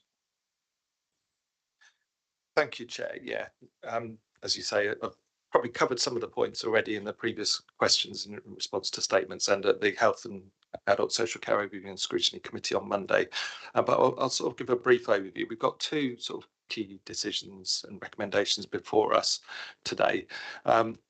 So the Day Opportunity Strategy has been co-produced over the past 18 months and with a range of stakeholders, and to inform this final draft that is before Cabinet for approval this morning. So it supports a mixed model of day opportunities and the continued need to retain availability of traditional building-based day services alongside further development of community-based options.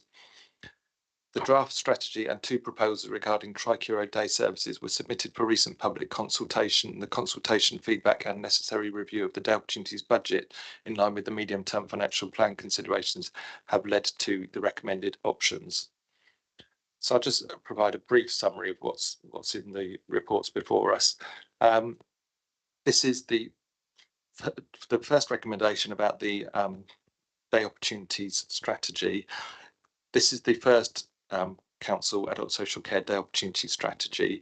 Day opportunities are essential services for people with an assessed care need to engage in a wide range of activities and socialisation with others, which benefits their physical and mental well-being. Day opportunities also provide people with the necessary support to maintain or increase their independence, consider employment opportunities and access community facilities. The short-term respite and support networks they provide are essential for carers to continue their caring role. In recognising the importance of day opportunities to our communities, this strategy sets out our plans for the future development of services to provide a mixed model of traditional building-based day services and further development of community-based options. The strategy has been co-produced with a wide range of groups and individuals, including people who access support, their carers and families, advocacy. People like the People's First Forum have been involved, and I'd like to thank them.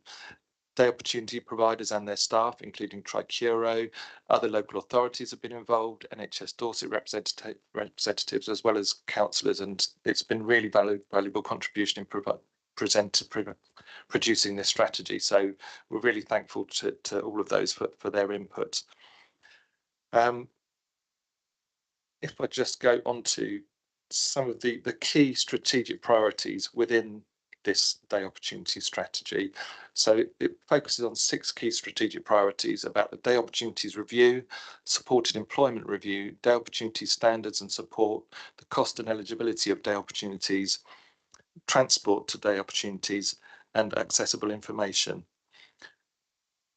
And for me, we need to be very positive about this strategy. It's been co-produced, as I said, with the people that use the service and many others.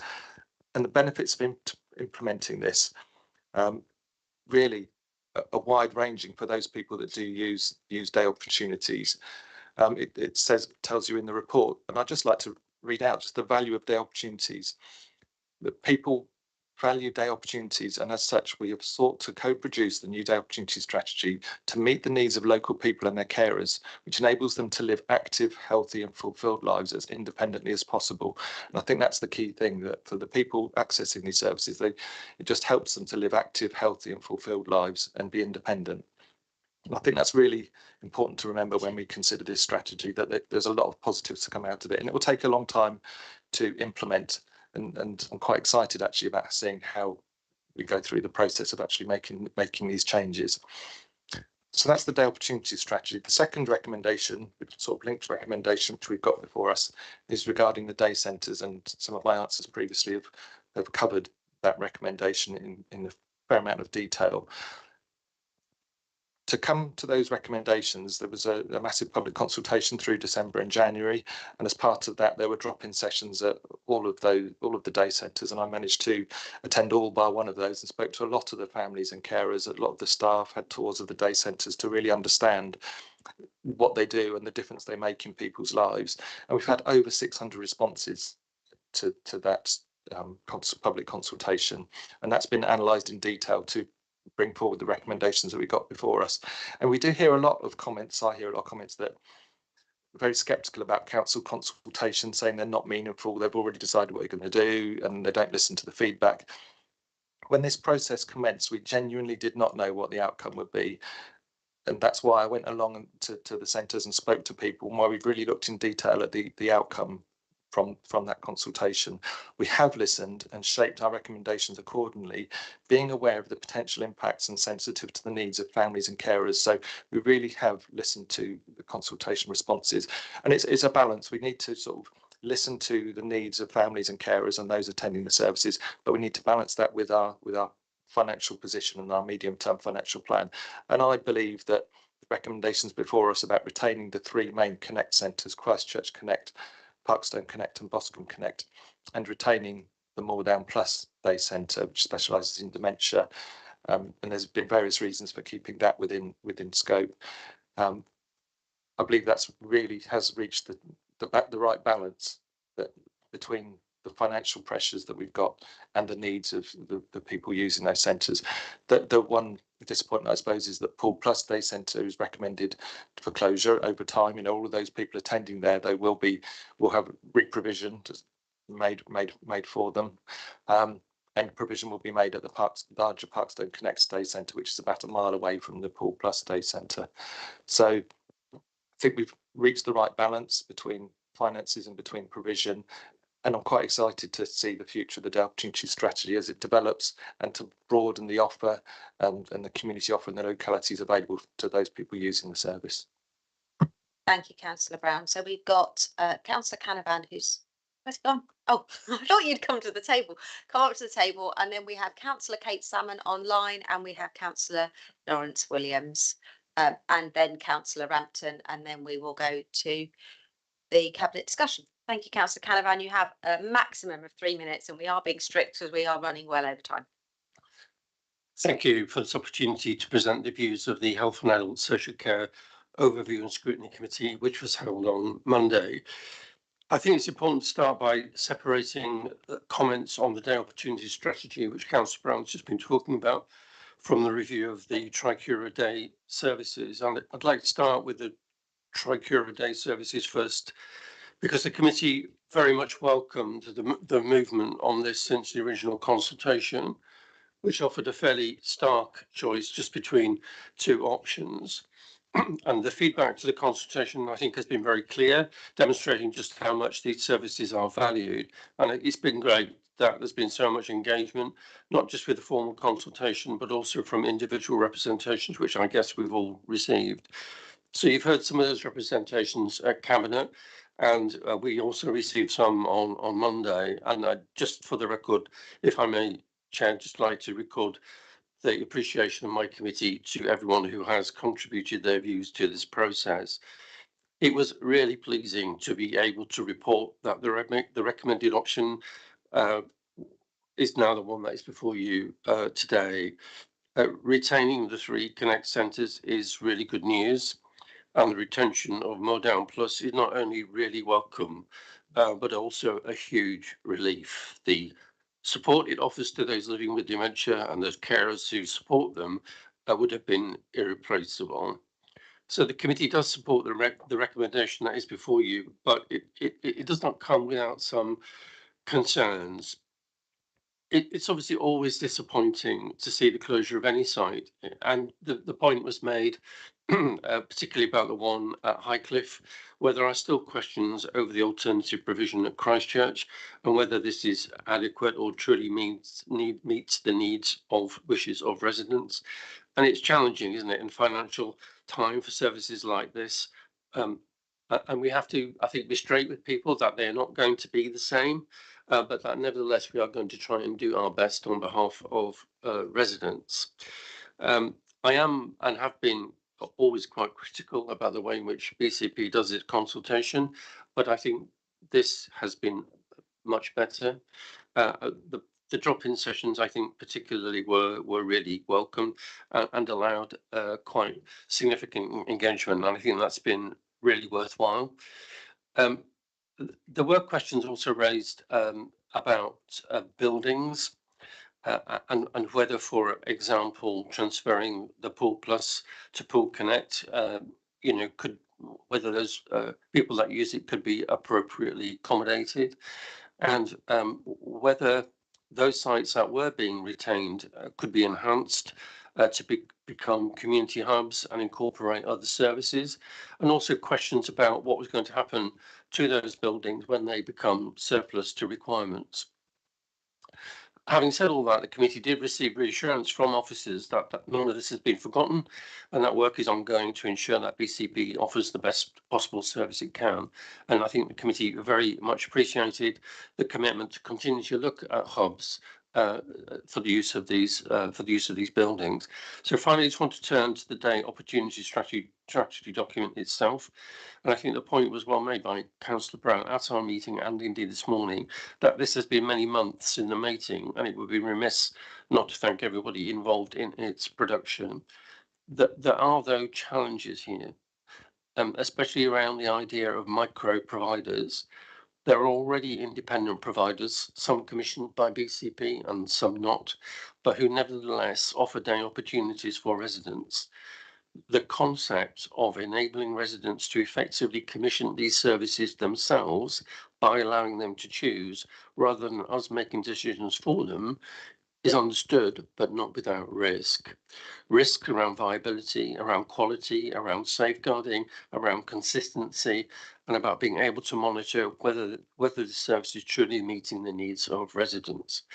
But I'm certain, through you, Chair, that this is something the Health and Adult Social Care Overview and Scrutiny Committee would wish to come back to in order to ensure that we are meeting the needs of the residents and that what is being offered is not just adequate, but excellent. So thank you very much, Chair. Thank you, Councillor Canavan. Councillor Kate Salmon, you're next. Thank you, Leader. Can you hear me? We can hear you. Great, thank you. Thank you very much for the opportunity to speak on this item. So as ward councillors for Moordown, Councillor Joe Salmon and I are very pleased to see the recommendation in this report to keep Moordown Plus open, as you'd imagine. Over the last couple of months, we've heard from a lot of people, carers, family members and staff, who feel passionately that this high quality day centre should continue to provide the gold standard dementia care that it offers to our community.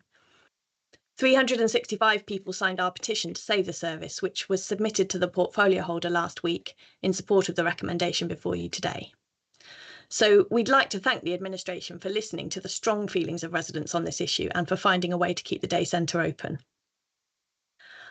I note with interest that one of the benefits identified in the report of the recommendation to keep Moordown Plus open is as follows. Potential for consideration of Moordown Plus becoming a community hub to provide the specialist service for older people and achieve separate space for community groups to access this site. The portfolio holder will know that this is something Joe and I are very interested in. There is a local charity providing day opportunities for young adults with disabilities in Moordown who are currently unsuitably accommodated in a crumbling council building. When the consultation on closing the day centres launched, this charity approached us and Councillor Brown to discuss the possibility of using the Moordown Plus building for their service. Neither the charity nor myself and Joe has as yet received any response from Councillor Brown on this issue, despite several attempts to arrange a meeting over the last 2 months. Given that the report before you today makes specific reference to this as a potential benefit of the recommended option, we would really welcome the chance to discuss this significant ward issue with the portfolio holder. Thank you. Thank you, Councillor Salmon. I'm sure Councillor Brown will take that particular comment up in his responses. Councillor Williams.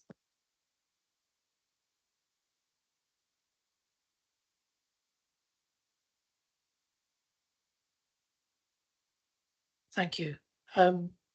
As you know, I'm one of the 2 councillors for Littledown Nyford, and Councillor Dove and myself have received an enormous mailbag on this particular subject of the potential, which was the potential closure of the day centres, and it ruined a lot of people's Christmases, I have to say.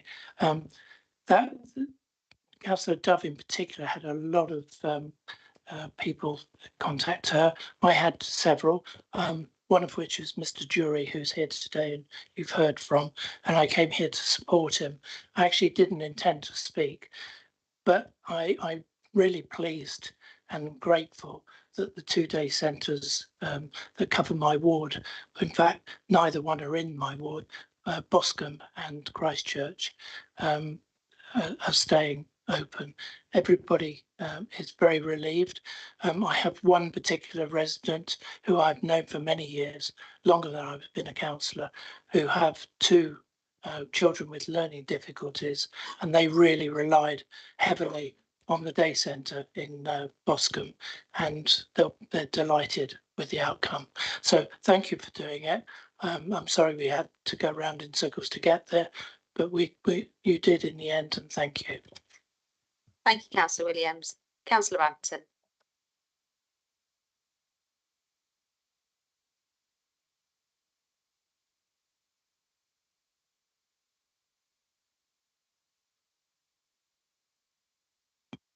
Thank you, Chair, for allowing me to speak. My issue with this report is the lack of forward planning of a decision which will adversely impact so many people, service users, carers and staff. The Case for Change, which came forward last March, emphasised the need for true co-production and for any future proposals to be about working in partnership with stakeholders to redesign services which meet a variety of needs. I'll quote from Recommendation C, officers to work with stakeholders to redesign and then recommission services to meet the new mixed model referred to in Recommendation B above. I see no such proposals in this report, rather a paltry £600,000 to be used to transition services, a pathetic amount given the windfall to be gained for flogging our 4 centres. Co-production has been a loosely used term since May 23, and the consultation only went out with 2 options, a nuclear one of closing all day centres and an option to close 5 centres. In my opinion, and that of others, it was a cynical attempt to look as if offering choice, accept 5 or accept all. It was not reflective of the previous stakeholder engagement. This was not co-produced, as is acknowledged in the paper. Thankfully, due to robust challenge from stakeholders, that has been rowed back on and the current proposal keeps more down. However, the impact of moving people with high support needs from Pool Day to Parkston Connect without major investment expanding the facility is short-sighted, and it will impact on service users and their carers. A 65% response in favour of keeping it open cannot be ignored. I know the Parkston Connect building very well. I know its limitations. There will be a real challenge in accommodating different users of the service with such widely differing needs. The strategy talks of ongoing review of all day services while recommending closure of 4. It talks of considering a tender to encourage micro revision. That's woolly. I don't trust it. There should have been a thorough exploration of the possibilities already in existence and what could be formed to suit what people want to do with their time. Finally, where is the voice of Tricuro in this paper? As our wholly owned company and our provider of last resort, what is the future for them and for their staff? What is the 600k one-off funding actually expected to achieve? Will the sale of the redundant centres be put into supporting future day opportunities? If not, you're just kicking the can down the road. Unless adequate provision is made for people who need building-based and or alternate day ops, the future for users and their carers is a ticking time bomb which will blow up in years to come and ultimately cost far, far more than your proposed savings. Thank you. Thank you, Councillor Rampton. Okay, so Cabinet. I suppose my starting point, and I'm sure Councillor Cox will say something about the fact that if we hadn't had such a massive financial hole, we wouldn't have to consider such awful, radical proposals. The reality is that this council has been starved of funding alongside all other councils, to be frank. £100 million less in our annual revenue support grant than it was a decade ago, and this has been confirmed by councils all over the country. I think yesterday Nottingham said that theirs has gone down from 250 million a year to from 137 million to 25 million. So we are all seeing massive cuts. Public services in this country are a disgrace. And I'm very disappointed that the Chancellor is about to announce more minuscule cuts to our national insurance, which will directly hit public services. So thanks very much, Conservative government. Perhaps councillors from that group might like to pass it back to their friends. Councillor Cox, would you like to come in? Because frankly, we wouldn't have to make these decisions. And I'm really proud that we haven't had to, and that we've really worked very hard to close the gap, make sure we can offer 4-year security around our budget and protecting things like respite. So Councillor Cox, perhaps you'd like to articulate that. I would, but you have to get out of the habit, Leader, of saying things before I'm just about to say them, please. Yes, I do object to the previous speaker's rant as to funding. She talked about lack of financial planning. That comes from the cabinet member of an administration which took £30 million out of reserves for the last 3 years. It's quite extraordinary, the humbug that can be talked when they suddenly lose power. I think Councillor Rampton needs to talk to her own cabinet about the decisions, or reflect on the decisions that they made while they were in power, and she should also use her influence, if she has any, to go and speak to her colleagues at Westminster and about funding for local councils generally, not just this one. Thank you. Thank you. Anyone in cabinet wishing to discuss the rest of this paper? If not, then Councillor Brown, you might want to respond to the various things. Councillor Cox, thank you. Councillor Brown. Yes, thank you, Chair. Yeah, I'll try to pick up the points that were made in the previous presentations and some final sort of comments. Yeah, I'd like to thank Councillor Canavan for his comments. And just to highlight, there will still be provision for the needs of those attending these centres and for their carers. The changes proposed with the changes of the day centres mean that the location of the provision of those opportunities and those groups may change. It may be in the community, or maybe an alternative independent day centre, or an alternative Tricuro day centre. But there will still be a provision for the assessed needs of those people that attend the centres. And just a comment on the micro providers. I mean, there's already a lot of micro providers. Some are sort of private businesses, some are community groups or charities, and many of them are commissioned by BCP Council, but there are a lot that are not commissioned. And through the whole direct payments process, those people attending those groups are able to already sort of pay for themselves independently of the council's position. And I've been to and I've met over the years a number of those providers and seen the sort of benefit of their operations and how they offer a whole variety in different settings, a whole variety of different activities that can enhance people's lives. So there is a big market of micro providers, and I'm quite excited the fact that this Day Opportunities strategy will look to be investing some of the money saved from the funding of the larger buildings into supporting that micro provision and supporting that community provision and actually growing that market and broadening the availability and what's on offer for people. Just for Councillor Salmon and around the Moordown Day Centre, yes, thank you for your petition.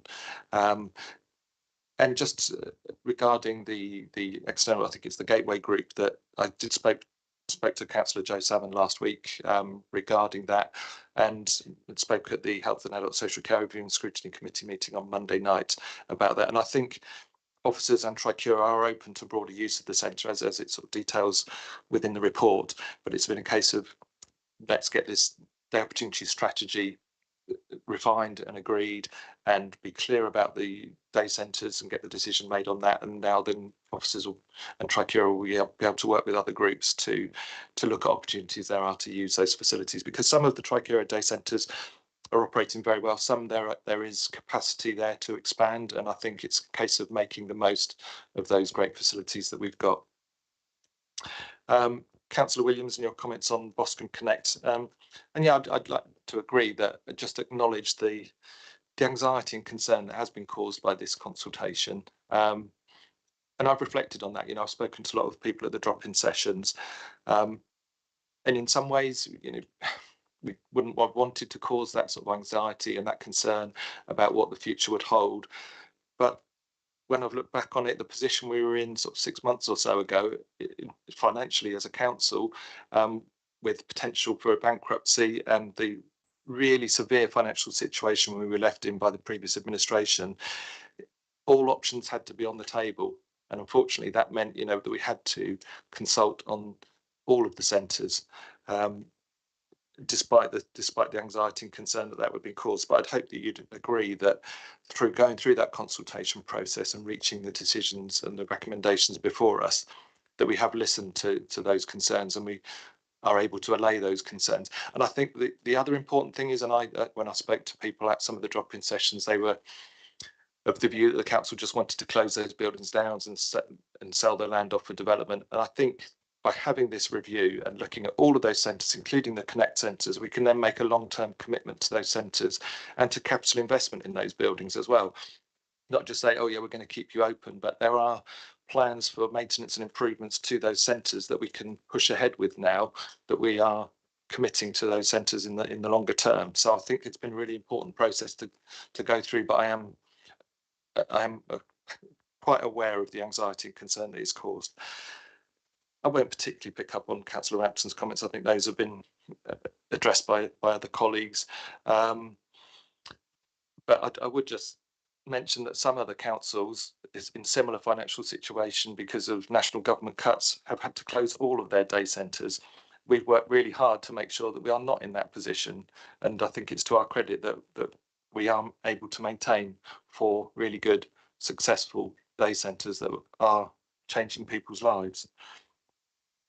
And just on Tricura, they have been involved in this strategy production. They have input to the consultation, and there are sort of, as you'd expect, there are sort of ongoing discussions with them about the implementation of this strategy and the review of the day centres. And we work closely with Tricura on that. Thank you. Thank you. Okay, so we have a paper in front of us, so we need to vote on the recommendations of the paper. Move this forward. So all those in favour? That's unanimous. Okay, we're coming up to 2 hours, but I'm conscious that we are running out of time and Councillor Hadley has to leave fairly swiftly, and he's got all the papers at the end. So we're going to have to move on and see if we can perhaps take a break a little bit later. Councillor Hadley, our People and Communities 20-mile-an-hour options appraisal. Oh no, this isn't your paper. It's Councillor Earl's paper. So Councillor Earl, do you have a seconder? I think that is Councillor Hadley. Councillor Earl, over to you.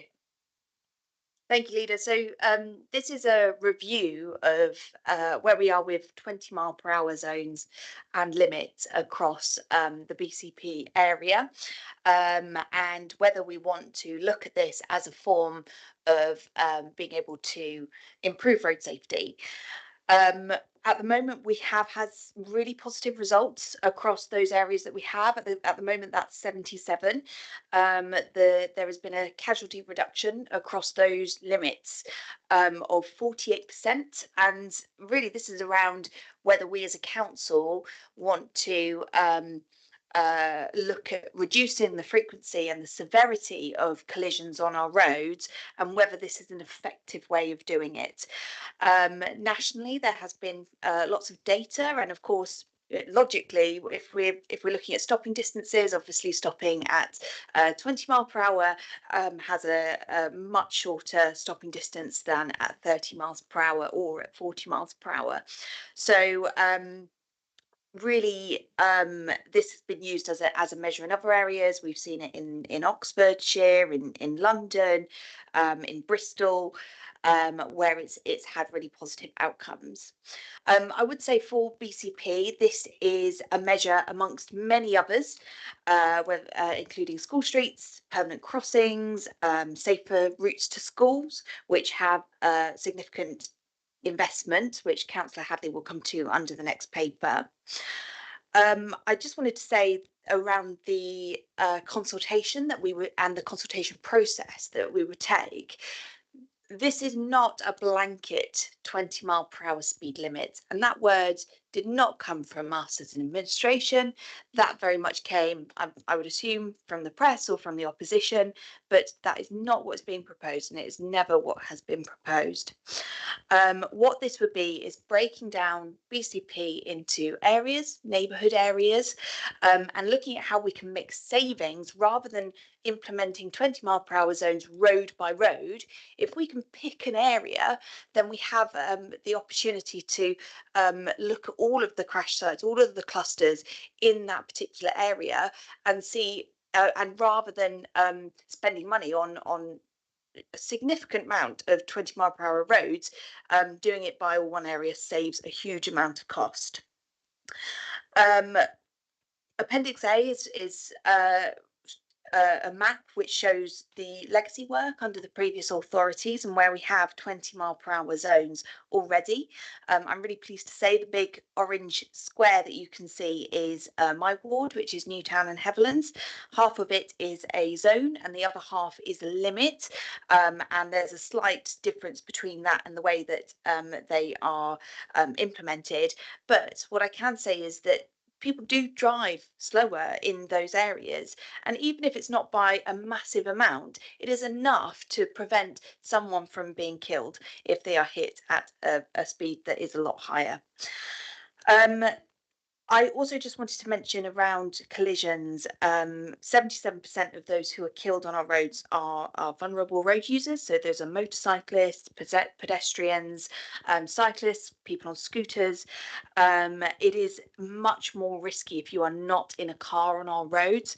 And this is an opportunity to try and make it a little bit more equitable for everyone who's using our roads, to feel safe and not have the fear of being killed. This isn't out of the ordinary as well. There are other councils who are doing this. In fact, our neighbours in Dorset Council have put £75,000 of the same funding into exploring 20 mile per hour zones, particularly in their towns and village areas, to really slow down the traffic there and make it safer for those vulnerable road users. This money very much comes from a government capital grant. It's a 1-year fund of £149,000 out of £3 million, which is going into road safety, to look at how 20 mile per hour limits can aid us. And part of that will be around delivering consultation, so finding out from residents what their view is, but also speaking to our ward councillors, being able to get a view from the people who actually live in these neighbourhoods and how the traffic at 30 miles per hour and plus impacts them and whether we need to take it down. I would also just like to mention schools and looking at how we can really maximise the benefits around our school population, make sure that children are protected. We're taking an evidence-based route and looking at the KSIs, which is the killed or seriously injured places first. And I think we would quite like to factor in considering some of the concerns around schools into that, but we can talk a little bit about that later. So yes, this really is part of our duty to address road safety, make interventions where it's going to make a real difference, where it's going to reduce that frequency and severity, and really do our duty as a local authority to use the means that we have available to us. Thank you. Thank you. So we have the chair of scrutiny. This has been to scrutiny. I know that he's going to speak first of all. I've then had requests from Councillor Trent in the room and Councillor Farquhar in the room and Councillor Phipps online. So we're going to go to those three councillors before we then bring it back to Cabinet. So first of all, Councillor Bartlett, I think you might have a recommendation as well as an update on what happened in your meeting. Yes, thank you, Leader. Yeah, as one might expect, this did provoke some pretty opposite views, and there was a fairly robust debate on this particular issue. Where there was commonality was on the issue around consultation, and that is actually what the committee focused on in terms of coming up with a recommendation. I think it's fair to say overall the committee were in favour of the 20-mile-an-hour limit proposed, but it was the concern about the lack of or potential lack of consultation that resulted in the recommendations, which were as follows.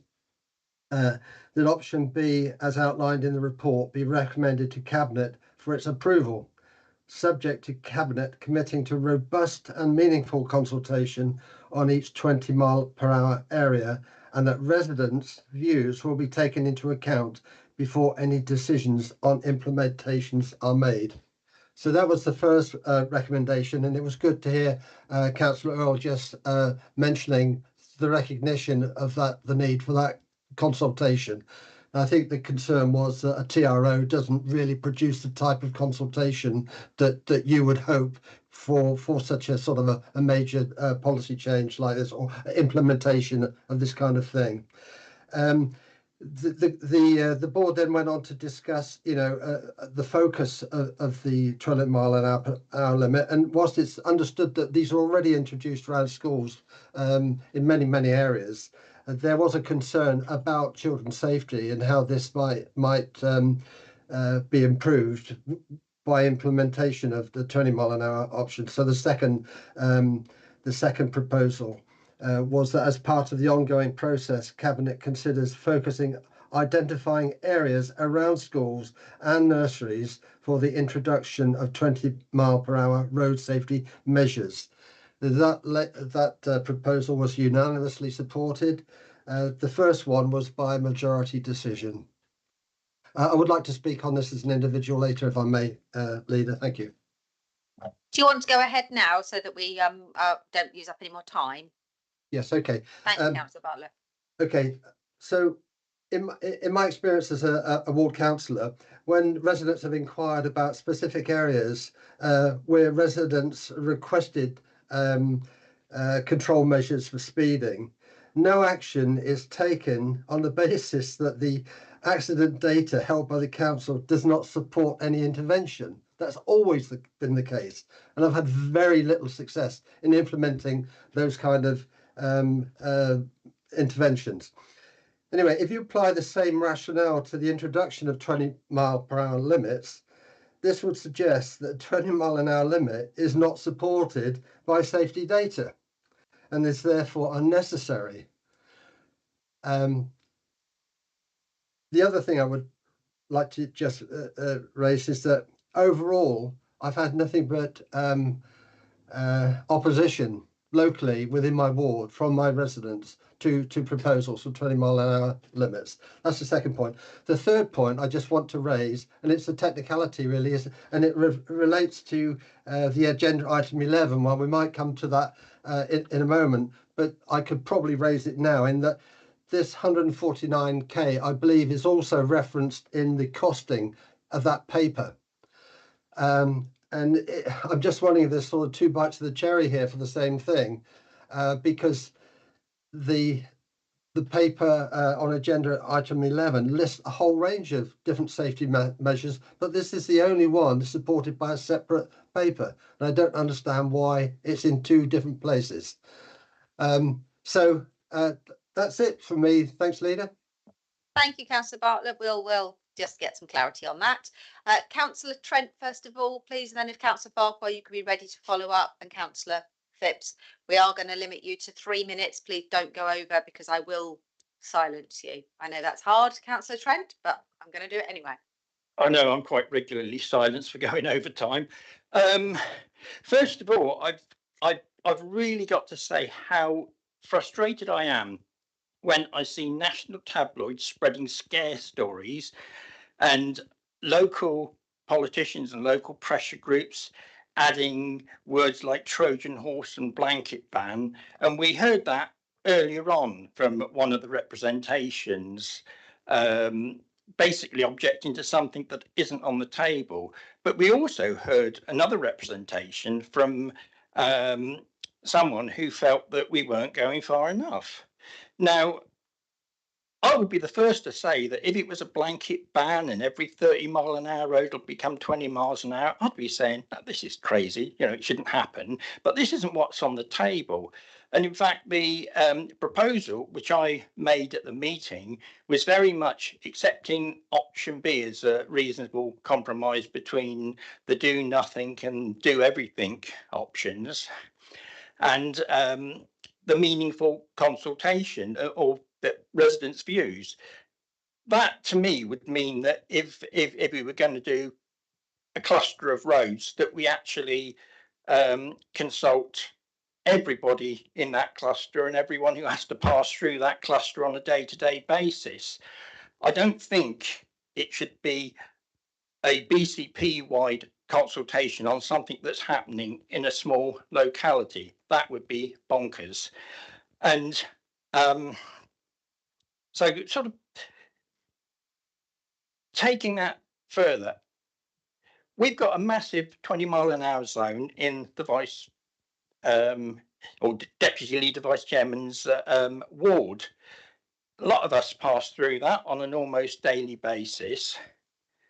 What effect does it actually have on us passing through? Well, it just actually makes us drive at an appropriate speed for the roads in question. It doesn't have any impact on people's freedoms or whatever. If you want to drive faster, you'll go on the main road and take your chance on it being clear enough of traffic for you to be able to do that. So I fully support the proposal. And I'm speaking as one who, I think I've got 28 roads in my patch that I submitted 10 years ago that was based on what residents and schools had asked for, where we wanted a 20-mile-an-hour limit. And so far, we've delivered about 6 or 1 out of 5 zones. So we need something that delivers these changes. So, you know, I fully support the proposal, and you know, with the proviso that we consult the people that are affected by it, not a blanket consultation, as we're not having a blanket speed restriction. So, yeah. Thank you, Councillor Trent. Councillor Farquhar, please.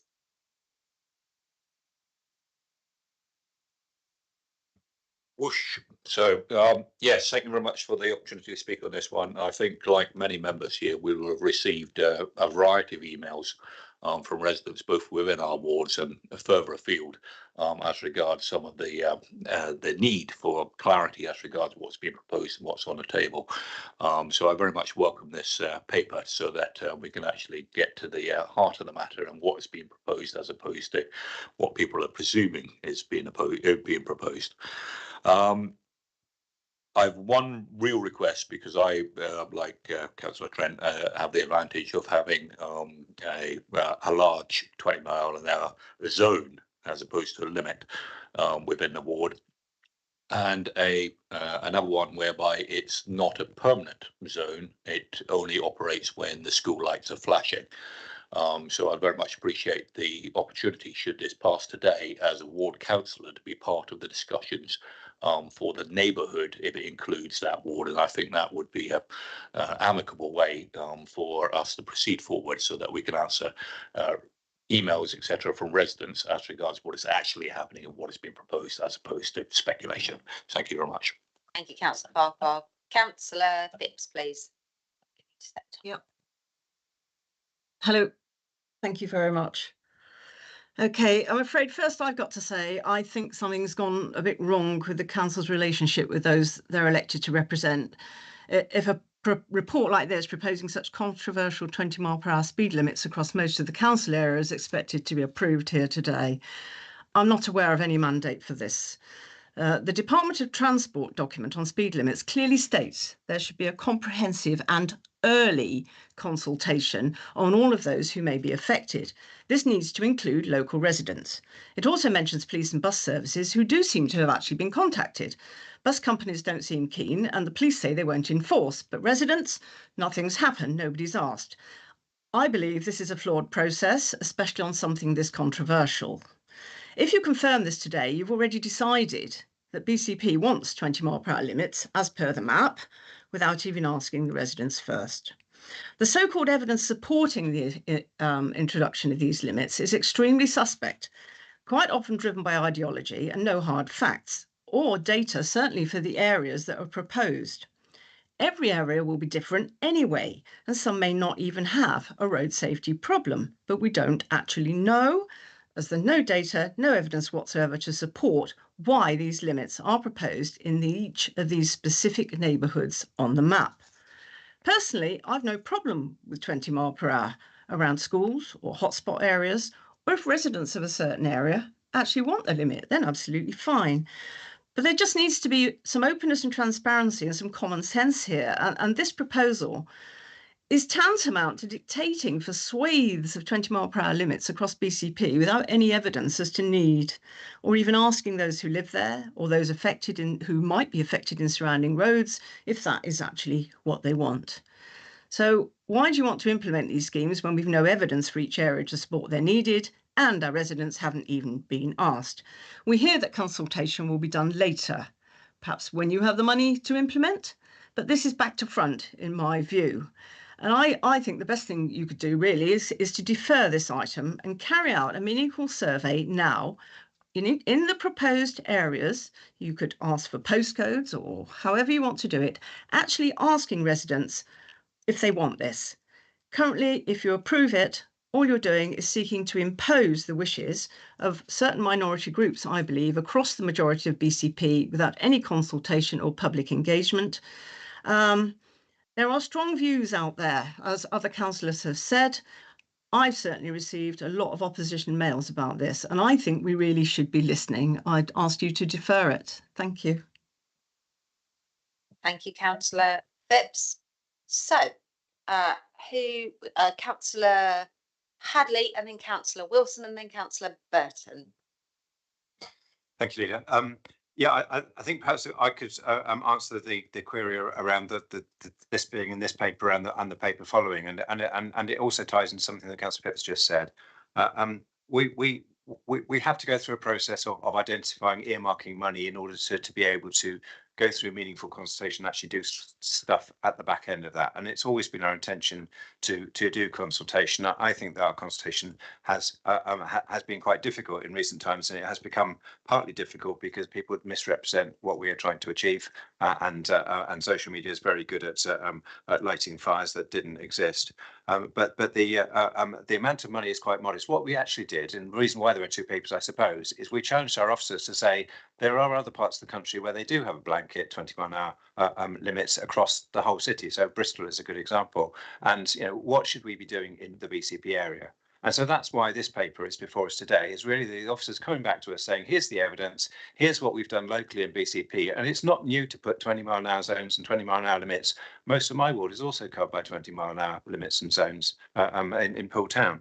And it is primarily about safety. It is about the reason that people walking, cycling, wheeling are vulnerable is mostly, when you look at the statistics, because people in cars are going too fast, they're too inattentive, they are in control of a vehicle that has the capacity to create significant harm or death. And the impact on people's lives of that is pretty horrendous if you are the recipient, unfortunate enough to be injured. So the numbers are not huge, but it is something that in Sweden they've gone for a zero. You know, their aim is to get to 0 deaths on the road. And when we look at any other area of life, we attempt to eliminate injury, very strongly. It's why the Health and Safety Executive exists. It's why in industry, if they get any injury, there's a big inquest into why. But on roads, that doesn't seem to apply, and that's part of what's driven this. I suppose the other bit that is key is that this isn't really driven by minority groups. It is driven by things like the NHS. It's driven by the World Health Organization, by a number of organizations that are saying road injuries are significant. We need to do what we can to reduce them. And this is one of a number of methods that we can use. The police are in support if it is based on evidence. We intend to use evidence. The officers have been working on where are the areas where there are most KSIs that we could potentially impact. And that is what we intend to do. Thank you. Thank you, Councillor Wilson. Thank you, Leader.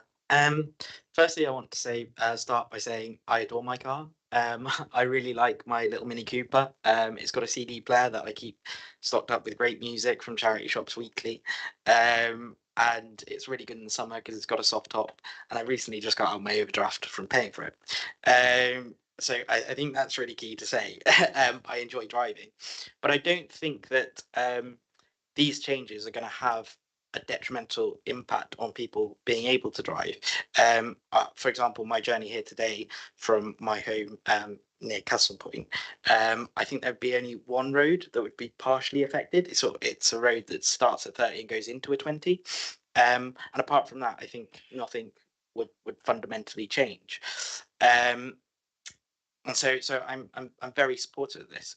And I actually want to kind of, I didn't know whether I was weighing up whether I was going to mention this today, but I want to kind of bring a personal story into it.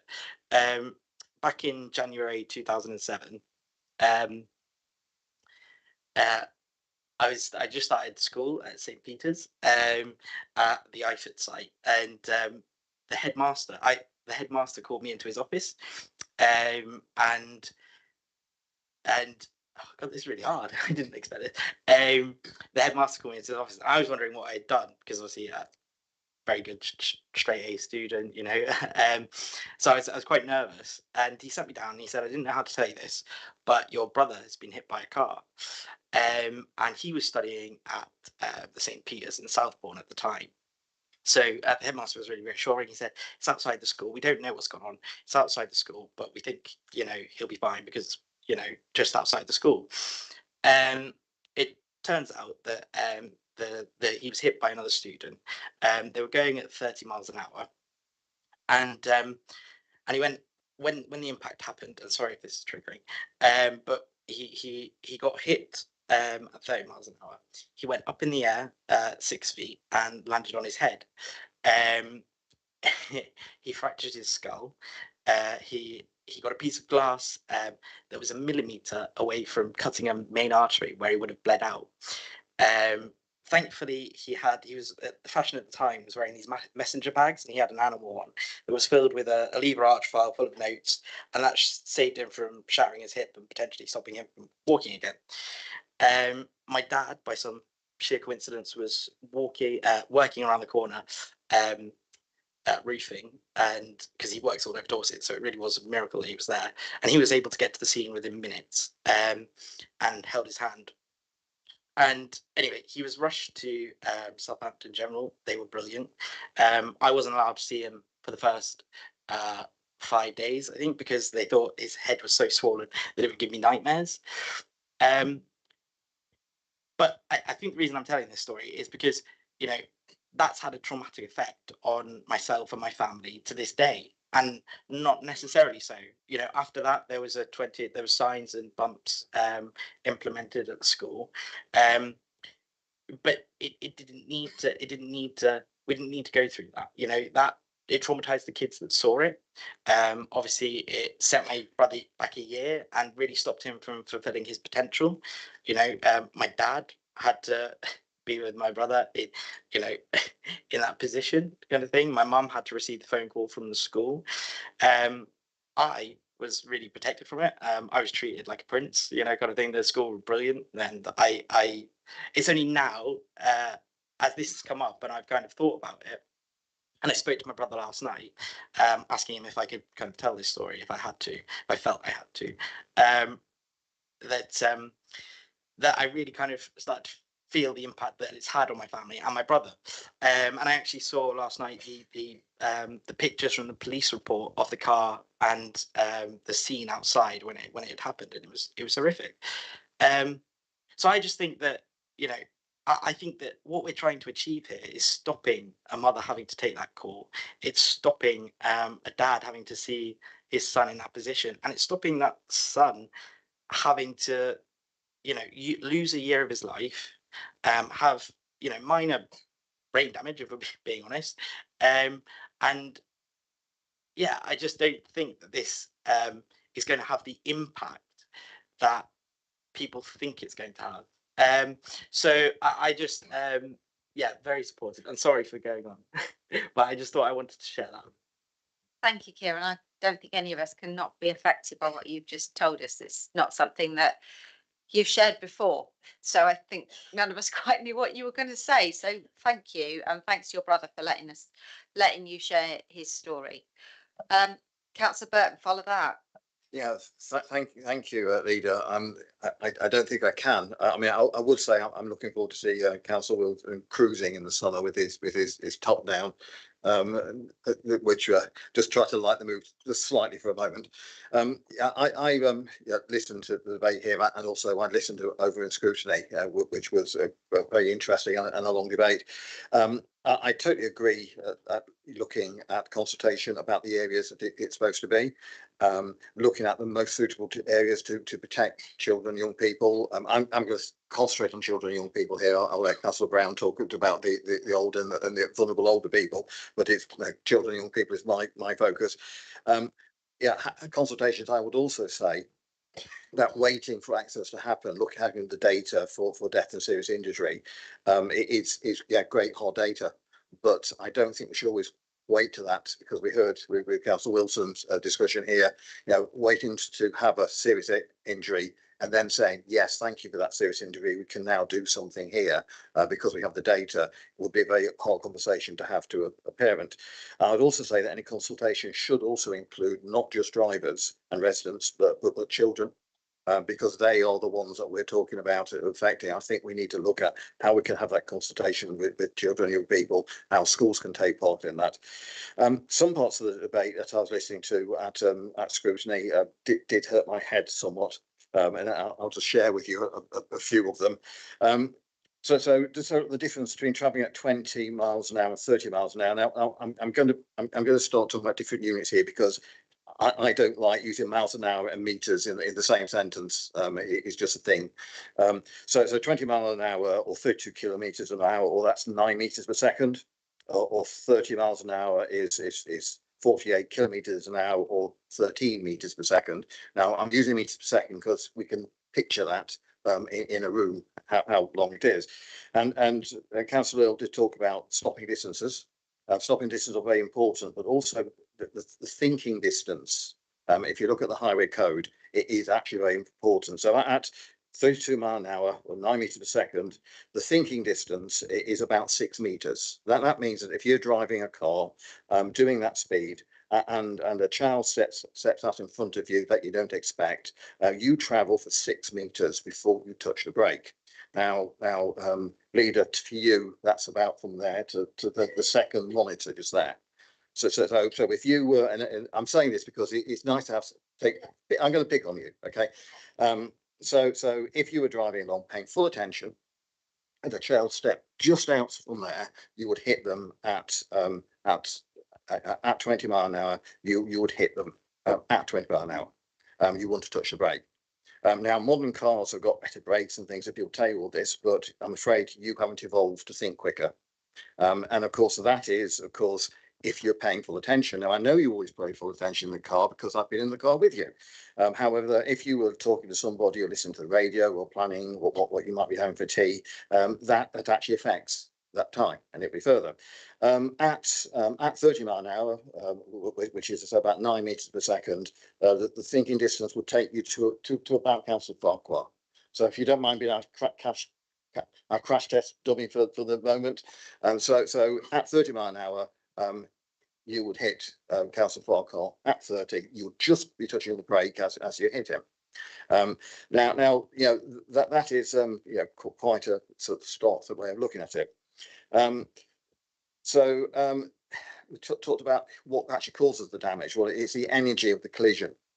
At 20 mile an hour, a car would have an average family car, about 1.5 tons, about 61,000 joules of energy. At 30 mile an hour, they have about double that energy, about 127,000 joules of energy. And of course, it's a dissipation of energy that causes the damage to the person they hit.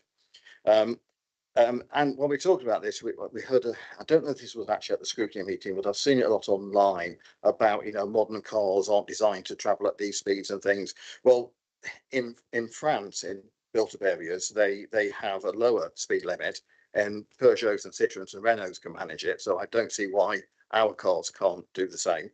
And don't forget that 61,000 joules of energy, or double that at 30 mile an hour energy. Actually, that energy came from burning, for most cars, petrol or diesel. And when you stop and start, that amount of energy is wasted, and that also affects the environment and affects, of course, those people you're driving through for the pollution it makes. Another way. Start winding up. Sorry, it's very interesting. Yeah, but okay. I'll try to go. I mean, another way of looking at it is at 20 mile an hour. It's about like falling off a 4-meter wall and hitting the ground. It is the sort of impact speed. At 30 mile an hour, it's about an 8.6 meter wall. So if you could imagine allowing your children to run along next to a road a wall that high, that's what it's like with the traffic. We talked about at scrutiny. We talked about strange danger. That being the thing that actually is most damaging children walking to school. In the UK, 1 child is killed every week ish. Most people killed or murdered are actually killed or murdered by their friends and family. Being killed by a stranger is very, very, very rare. You're probably safer with strangers than you are with your own family.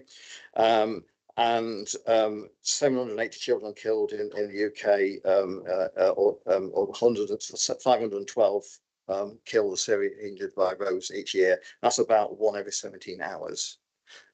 Therefore, you know, I think you can see what my views are on this. Thank you, Councillor Burton. Okay, I am very conscious that, you know, we've had some very controversial statements being made. I just want to make an actual statement that we are flying the UN flag outside for peace due to Gaza and Ukraine. This is nothing to do with a world government. And we will continue to fly the UN flag for peace until we see those conflicts come to an end. Councillor Hannah. Thank you, Chair. First of all, could I congratulate Councillor Burton on his presentation. You can tell that he was formerly a teacher, and as someone who did actually train to be an Ofsted inspector at one point in time, could I please grade him excellent? Can I admit that I haven't actually received any representations from residents in my ward on 20 mile an hour limits? I don't know whether that's because residents in Southbourne tend to drive slowly in the first instance, but I'm very much aware of what's been going on in the media and the misleading representations that have led to a lot more concern than there needs to be. I also am interested in the comment in the report from Moorbus about the impact on travel times.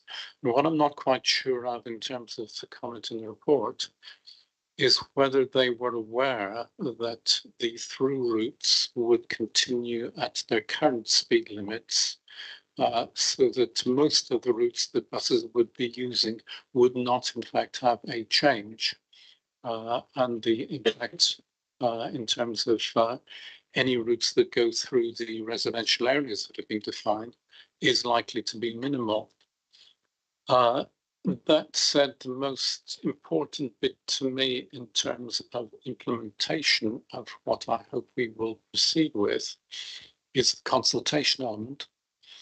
And I share with Councillor Trent his concern that the consultation is well defined, and that it is the residents of each area that is under consideration who are the people who should be consulted. I didn't quite share with him because he did add in those who drive through, and I'm not quite sure how you identify the need for people to drive through particular areas and how you even contact and establish who drives through particular areas. I think the consultation should be with residents, but I would add to that ward councillors, because the ward councillor may not live in the particular area that's being considered at the point in time. What I would like to do is check on procedure again, because last time I spoke, I preempted Councillor Brown in something that he was going to say, for which I again apologise. We've got 2 recommendations from scrutiny. What I'm not sure of is whether anybody is ready to propose specific wording to be added to our recommendation, which follow on from those. If not, I have got some wording I would suggest, but I won't say it until I know whether that might be preempting. Can I come back to you, Councillor Burton? Can you turn off your microphone, please? Can I come back to you once everyone's spoken, and then we just deal with the recommendations? So it's 1:45, so we've got to move forward. Councillor Brown. Yeah, I just had a very brief comment. I will keep it brief. I haven't had that. I think I've had very few representations on this, but I have seen a lot of sort of stuff on social media and in the press about it. And actually it struck me where Kieran said about his journey. And so I've looked at the map about my journey. And so I like my car. I use my car regularly, but I also cycle and I use buses and trains when I need to as well. But looking at the journey that I had, about 5 miles coming in from North Pool today, and apart from the few residential streets leaving the estate where I live, which frankly I do get quite a lot of residents saying they want speed limits reduced on those roads, and they do have an issue with the cars travelling through. And I looked at the route, and it's nearly all on those primary and secondary routes which are unaffected. And I think there's probably only one road on my journey, my 5-mile journey, in which could potentially be impacted by this. So it really it would be a minor impact on people for what is potentially a major benefit in terms of reducing the number of deaths and serious injuries on our roads. And frankly, that one road, probably would be a good idea to actually reduce it to 20 because it's a small cut through. So yeah, I think it's been really blown out of proportion in terms of the impact this will have on people, because most people will spend their times on those key primary and secondary routes. And frankly, as motorists, we probably all should be a bit more careful around those residential streets where there are a lot more schools and pedestrians and shops and people going about their business. So I'm in support of the proposals. Thank you. So I just want to seek some clarity. If we look at the actual, I'm mindful of comments that have been made about the need for consultation and the need for forcing this through for people and communities that don't want it. But if we read the recommendation and put aside the recommendations that come from scrutiny, a dedicated budget is included in the local transport plan for 2024-25 financial year to recommence delivery of limits on a neighbourhood basis with a focus on residential roads, and to continue in future years subject to the available capital funding. So all we are doing here is we are saying that in this year we're putting £149,000. I accept the point's been made about is it double counting? That's not my point. That £149,000, if you look through the paper, is likely to deliver a couple of those neighbourhoods. There is a commitment to actually consult those neighbourhoods that are affected. I totally agree with Councillor Trent. When we had our 20-mile-an-hour zone go in Broadstone, the majority of people who lived within the area had been asking for years, and in some cases decades. It was the people who were using that road to get through from Wimborne or Merley down to Poole to cut the corner off that didn't want it, and that skewed the skewed things, and I don't think they should have done. So if we're saying we're going to consult with those people before any such work is done, then nobody is imposing anything, because next year we would have either 149,000 or whatever is deemed appropriate when we go through the MTFP process. And that amount of capital funding will determine how many more neighbourhoods are done, including some consultation. So I don't accept the argument that roads are going to be done without, in a dictating basis, or that there's a process, because this is within the MTFP, which the whole council has already voted on. Therefore, we have a mandate from council to spend the money within the MTFP as already decided, and £149,000 is there. So unless I'm wrong, I understand Councillor Phipps's concerns, but I don't think she's correct in her interpretation of the process. Councillor Hadley, have you got something to say on that? Yes, I have. Firstly, just a minor correction, if I may, Leader. It's not the MTFP because this is capital. So it comes out the local transport plan. Apologies, but the capital is part of the budget setting process anyway, isn't it? Yes. Yeah, and I think absolutely, as you said, this is about prioritising a reasonably small amount of money, much more modest than our safe routes to school or our crossings, which will come onto the next agenda item. But it is to make some progress and to pick up where we left off. So effectively, it was removed from the local transport plan last year. I believe it was just last year. So we're actually reinstating it into the local transport plan to make some progress in those priority areas. And in Oxfordshire, where they asked communities what they wanted to do it, I think 360 villages in Oxford all pleaded to have a 20-mile-an-hour limits in their area. So it's something that if you ask the people who live in the places, very often they are very keen on reducing danger. Okay, so anybody else want to speak on this, or are we going to go back to, we need to cover the recommendation. So we have a first recommendation on consultation. I think, are we content with that as it stands to accept that recommendation, Councillor Earl? Yes. At the moment, the first one on the consultation is asking for Cabinet to commit to robust and meaningful consultation. And absolutely, I mean, that is what is included in the report. And I'm glad that it's been highlighted by overview and scrutiny. On that recommendation, Councillor Hannah, do you have any amendments? Yes, Chair. I'm suggesting that we actually define it a little bit more carefully, and that we refer to residents and ward councillors of the area concerned. So I think there is an argument that says that that other people do have a right to be consulted. I don't think they should be ignored, but it's about how we weight, isn't it?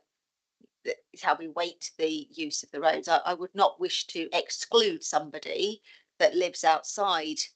For example, my mother might live in that area and I might visit my mother. My mother might not drive, and therefore I would be excluded. So I think we need to be careful in a recommendation by being too specific and having an unintended consequence. I think we need to, I don't know that it needs to be in a recommendation. I hear that, Chair. Are we content with the recommendation that's come from overview scrutiny? Because I think that feels like it's a fair representation. My concern is how the consultation team actually deal with consultations and weight the responses that we get, and that's a worry I've had for quite some time. I don't know whether the director is hearing what I'm saying. Isla. So I'm just asking the question about how we deal with the weighting in terms of consultation, because there is a recommendation that says robust consultation. There is a suggestion to amend it that only includes people who are living within it, which I'm uncomfortable with, but I'm also very aware that very often the weighting of how we figure out what It's the difference between consultation and referendum, isn't it? It's not about a vote. It's about an intelligent consultation that looks at what people are saying, what their concerns are, and actually it shouldn't be about a straight, is this 50% plus one? It should be about what is the consultation response telling us and how we use that. Can I just get your view on how robustly we define it? So apologies, I was doing something else. I would recommend that you look at the themes coming out of a consultation as well as the weighting of the vote. So absolutely look at what the themes coming out, the iterative and the literal responses are, as well as the simple yes, no, or the data that we get. Take it in around. Thanks. Are you satisfied that that approach needs to be taken? Otherwise, we would have a tricky situation. The honest answer is I think it needs thinking out in more detail, but I'm happy that the wording in terms of robust, etc., allows for that thinking out of the consultation to take place. Thanks, Councillor Hannah. Councillor Burton, briefly. Yeah, I will be brief. Thank you. Yeah, I think you probably know what I'm going to say. Could we add including children and young people to the consultation? I think we've got the word robust. I don't think we need to detail it. Otherwise, we'll end up with a long list. It's only that normal consultations, the normal route for consultations will sort of preclude young people. Richard, I think we need to move on from this. We have a robust consultation. I think we need to work with our consultation team about how we deal with consultation. I really don't want to have a list. Otherwise, we'll have old people, young people, commuters, cyclists, and everybody else. And I just think we have robust consultation. I think that's clear. Councillor Hadley. Yes, thank you, Leader. It was just in terms of there are two bites of the cherry, effectively: consultation, which might be just with the residents or with a particular area, and then the TRO process, because there would need to be a TRO process to follow on, which would allow other people to express a view to. I think we need to work on how we consult with younger people, full stop. And I don't think we need to deal with it on a case by case basis. And perhaps you could work on a consultation with young people paper to come to Cabinet later on this year. That might be useful. I'm sure Children's Scrutiny would be keen on that as well. Okay, so that recommendation we're happy with. The second recommendation, I think there's a potential amendment to the recommendation. Yeah, so the second recommendation from Overview and Scrutiny Board was that as a part of the ongoing process, Cabinet considers identifying areas around schools and nurseries for the introduction of 20-mile-per-hour road safety measures. So I think as a Cabinet, I'm certainly willing to accept this in part, but the wording is slightly overdone. I would suggest that we break it down to that as part of an ongoing process, Cabinet considers focusing on areas around schools and nurseries rather than identifying. I think we need to either have one or the other. So on that basis, yes, very happy to proceed. I think one question here potentially would be, how do we define that? I know that Councillor Hadley sort of suggested that earlier, that if we were to take an approach of, say, 2 kilometres, that could potentially cover more. So that would really need to come from the consultation of how we would define that. And I think including schools and our metrics of how we would prioritise different places across the conurbation alongside our killed and seriously injured statistics and alongside consultation, that will all feed into where we potentially choose to progress this. So we're looking at removal of one word, which is identifying, and recognising that we're considering that. Are we happy with that? Yes. Okay. So with the 2 revised recommendations or additional recommendations, the second one having been revised, can we take a vote on all those in favour in progressing as per the paper? Fantastic, that is unanimous. Okay, I'm going to hand the chair over now at item 12 to Councillor Earl. So apologies for the rest of the meeting and hand over to Councillor Earl. Thank you, Leader. I was just going to ask Cabinet if we would like to have a couple of minutes break, just because we've been going for 2 hours and 45 minutes. Councillor Hadley? I'm sorry, I have to leave in about quarter of an hour. So if we can get through these items quickly, then I can do it. Otherwise, they're all mine. I'm sorry about that. No, absolutely. I remember Councillor Slade mentioning that earlier. So yes, let's push on and get through. So agenda item 11, which is our place and environment, following on from 20 miles per hour, we've got the LTP capital programme. So Councillor Hadley, you're going to present this. Do you have a seconder? Thank you, Councillor Wilson. Councillor Hadley. Thank you. This is an annual report. So the Local Transport Plan 3, which was set about 4 years ago, is the main guaranteed, I suppose, way in which we get capital funding for transport priorities across the area. And it's just over 8 million. And 8.5 million, and it's split into 3.1 million as integrated transport block, which is about enhancements, trying to produce travel improvements, and 5.4 million, which is highways maintenance. So a lot of it is about filling potholes and keeping the network operating and maintaining the infrastructure that we've already got.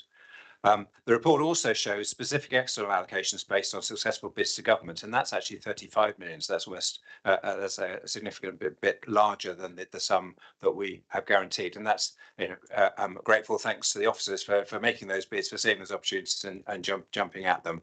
And in the interest of time, I won't go through the detail of those. If there's any questions, I'm happy to answer them. Thank you. Thank you very much, Councillor Hadley. Can I see if anyone outside of Cabinet would like to take part and have anything to say? No, I'm not seeing anyone indicate. So over to Cabinet. I'm also not seeing anyone indicate.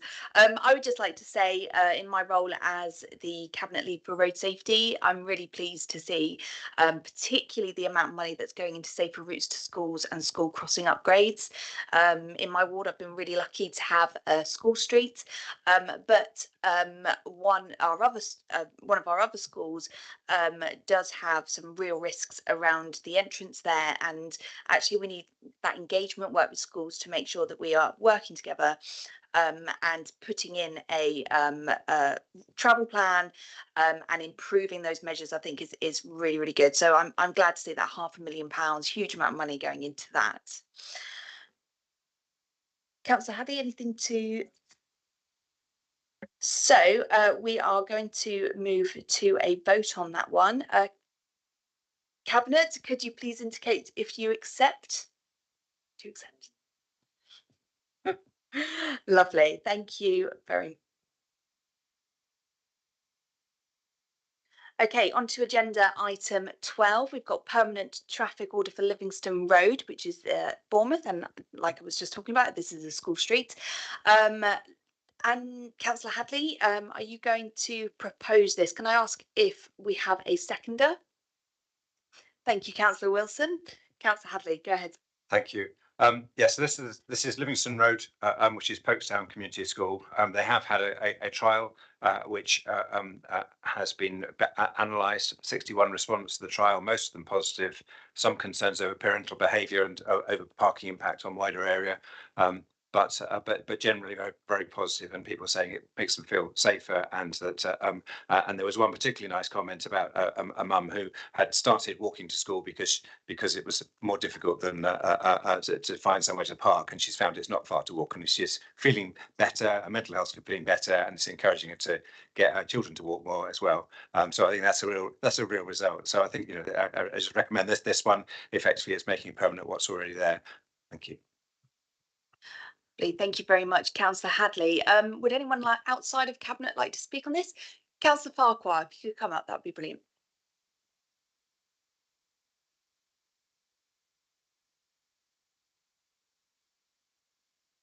Yes, indeed. I speak as the ward councillor where this Livingston Street actually exists. It's an ideal ward, or should I say an ideal school for this trial to take place. And I really appreciate it doing so. Initially, there was a fair amount of objection as regards how can we possibly change our methods from dropping kids at the school. The school's rather unusual in that the pickup is on a parallel street and the drop-off is on another one. The parallel street is well protected by the 20-mile-an-hour zone and a variety of steps, etc. So just one little bit of feedback and one suggestion which I would make is that on the consultation, I think it is essential to have empirical evidence over the period of the consultation, but we may serve our residents better as a local authority to encourage people to fill the consultation in again after they've experienced it in place. And I think we might well have missed a trick there.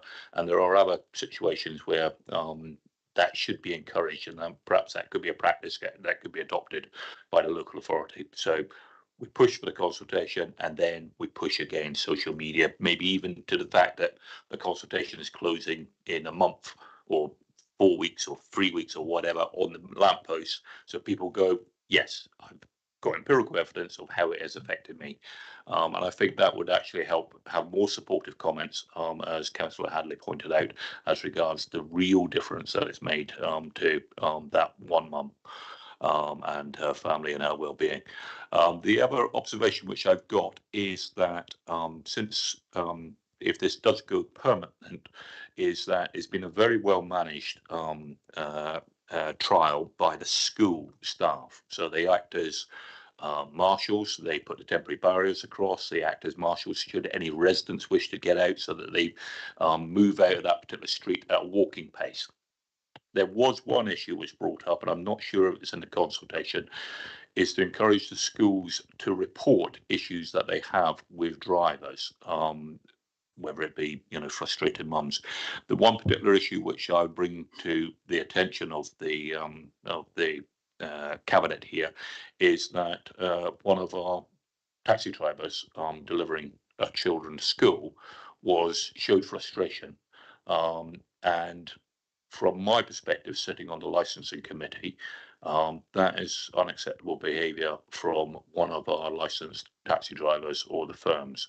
So I would encourage any other schools that are perhaps thinking about putting in such a trial or adopting it to have a mechanism that they can report behaviour for taxi drivers as well as perhaps residents which are not happy, because there is a different standard and a level of expertise and professionalism that we expect of our own particular drivers that are delivering children to these schools. Thank you very much.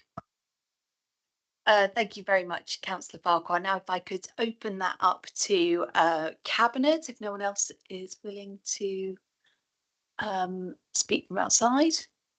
Any indication? No. Councillor Hadley, did you want to? Yeah, so I'll just respond to that point from Councillor Farquhar. I mean, I think it's a good point, and actually we'll be hearing about Poole Park consultation quite soon, and as part of the work that's done there, I think that we'll be looking at sort of segmenting.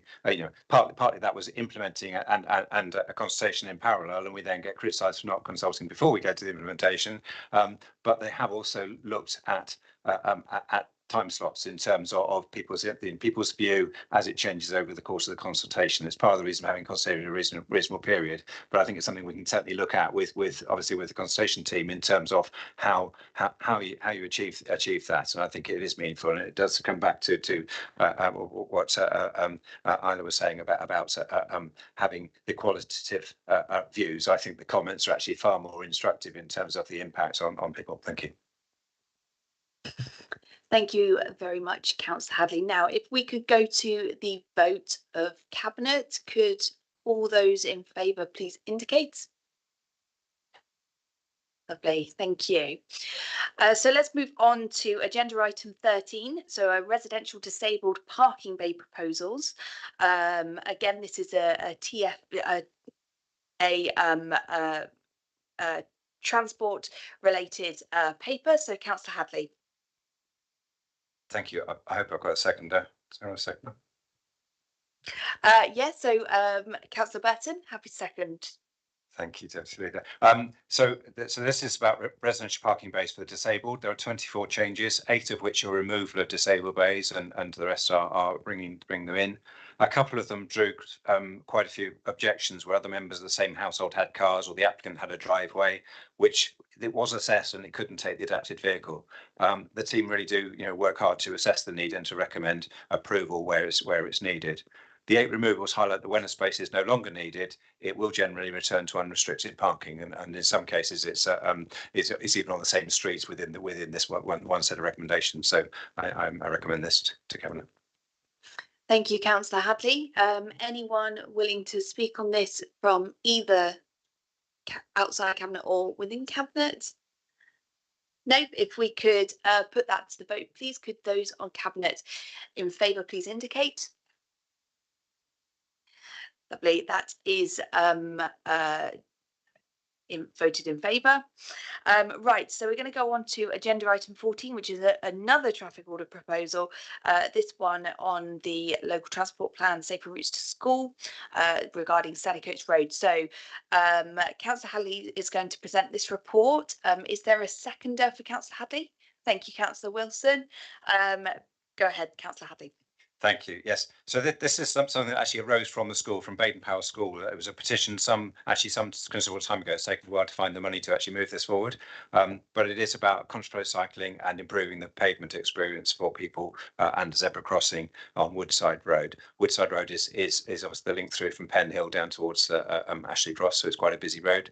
And it will be useful to, obviously, not just to school children, it's useful to all the people, all pedestrians passing through that area. I recommend it to Cabinet. Thank you, Councillor Hadley. Anyone wishing to speak on this one in particular? Nope. So if we could go to the vote, could those members on Cabinet please indicate in favour of this recommendation? Lovely, that is agreed. So we're going to move on to agenda item 15, which is urgent decisions taken by the Chief Executive in accordance with the consultation. If I could ask if there have been any recommendations? None that I can recall since the last meeting. No. Thank you very much, Chief Executive. So agenda item 16 is the Cabinet Forward Plan. This latest version has been published. It came out yesterday, and it's available on the Council's website, and a copy has also been circulated as part of this agenda. The Forward Plan obviously looks at what we have coming up in the future as Cabinet, and I would urge colleagues, councillors and the public to take a look and see if there's anything they want to come and speak to us about or contribute to. So with that, I'm happy to close the meeting. Thank you.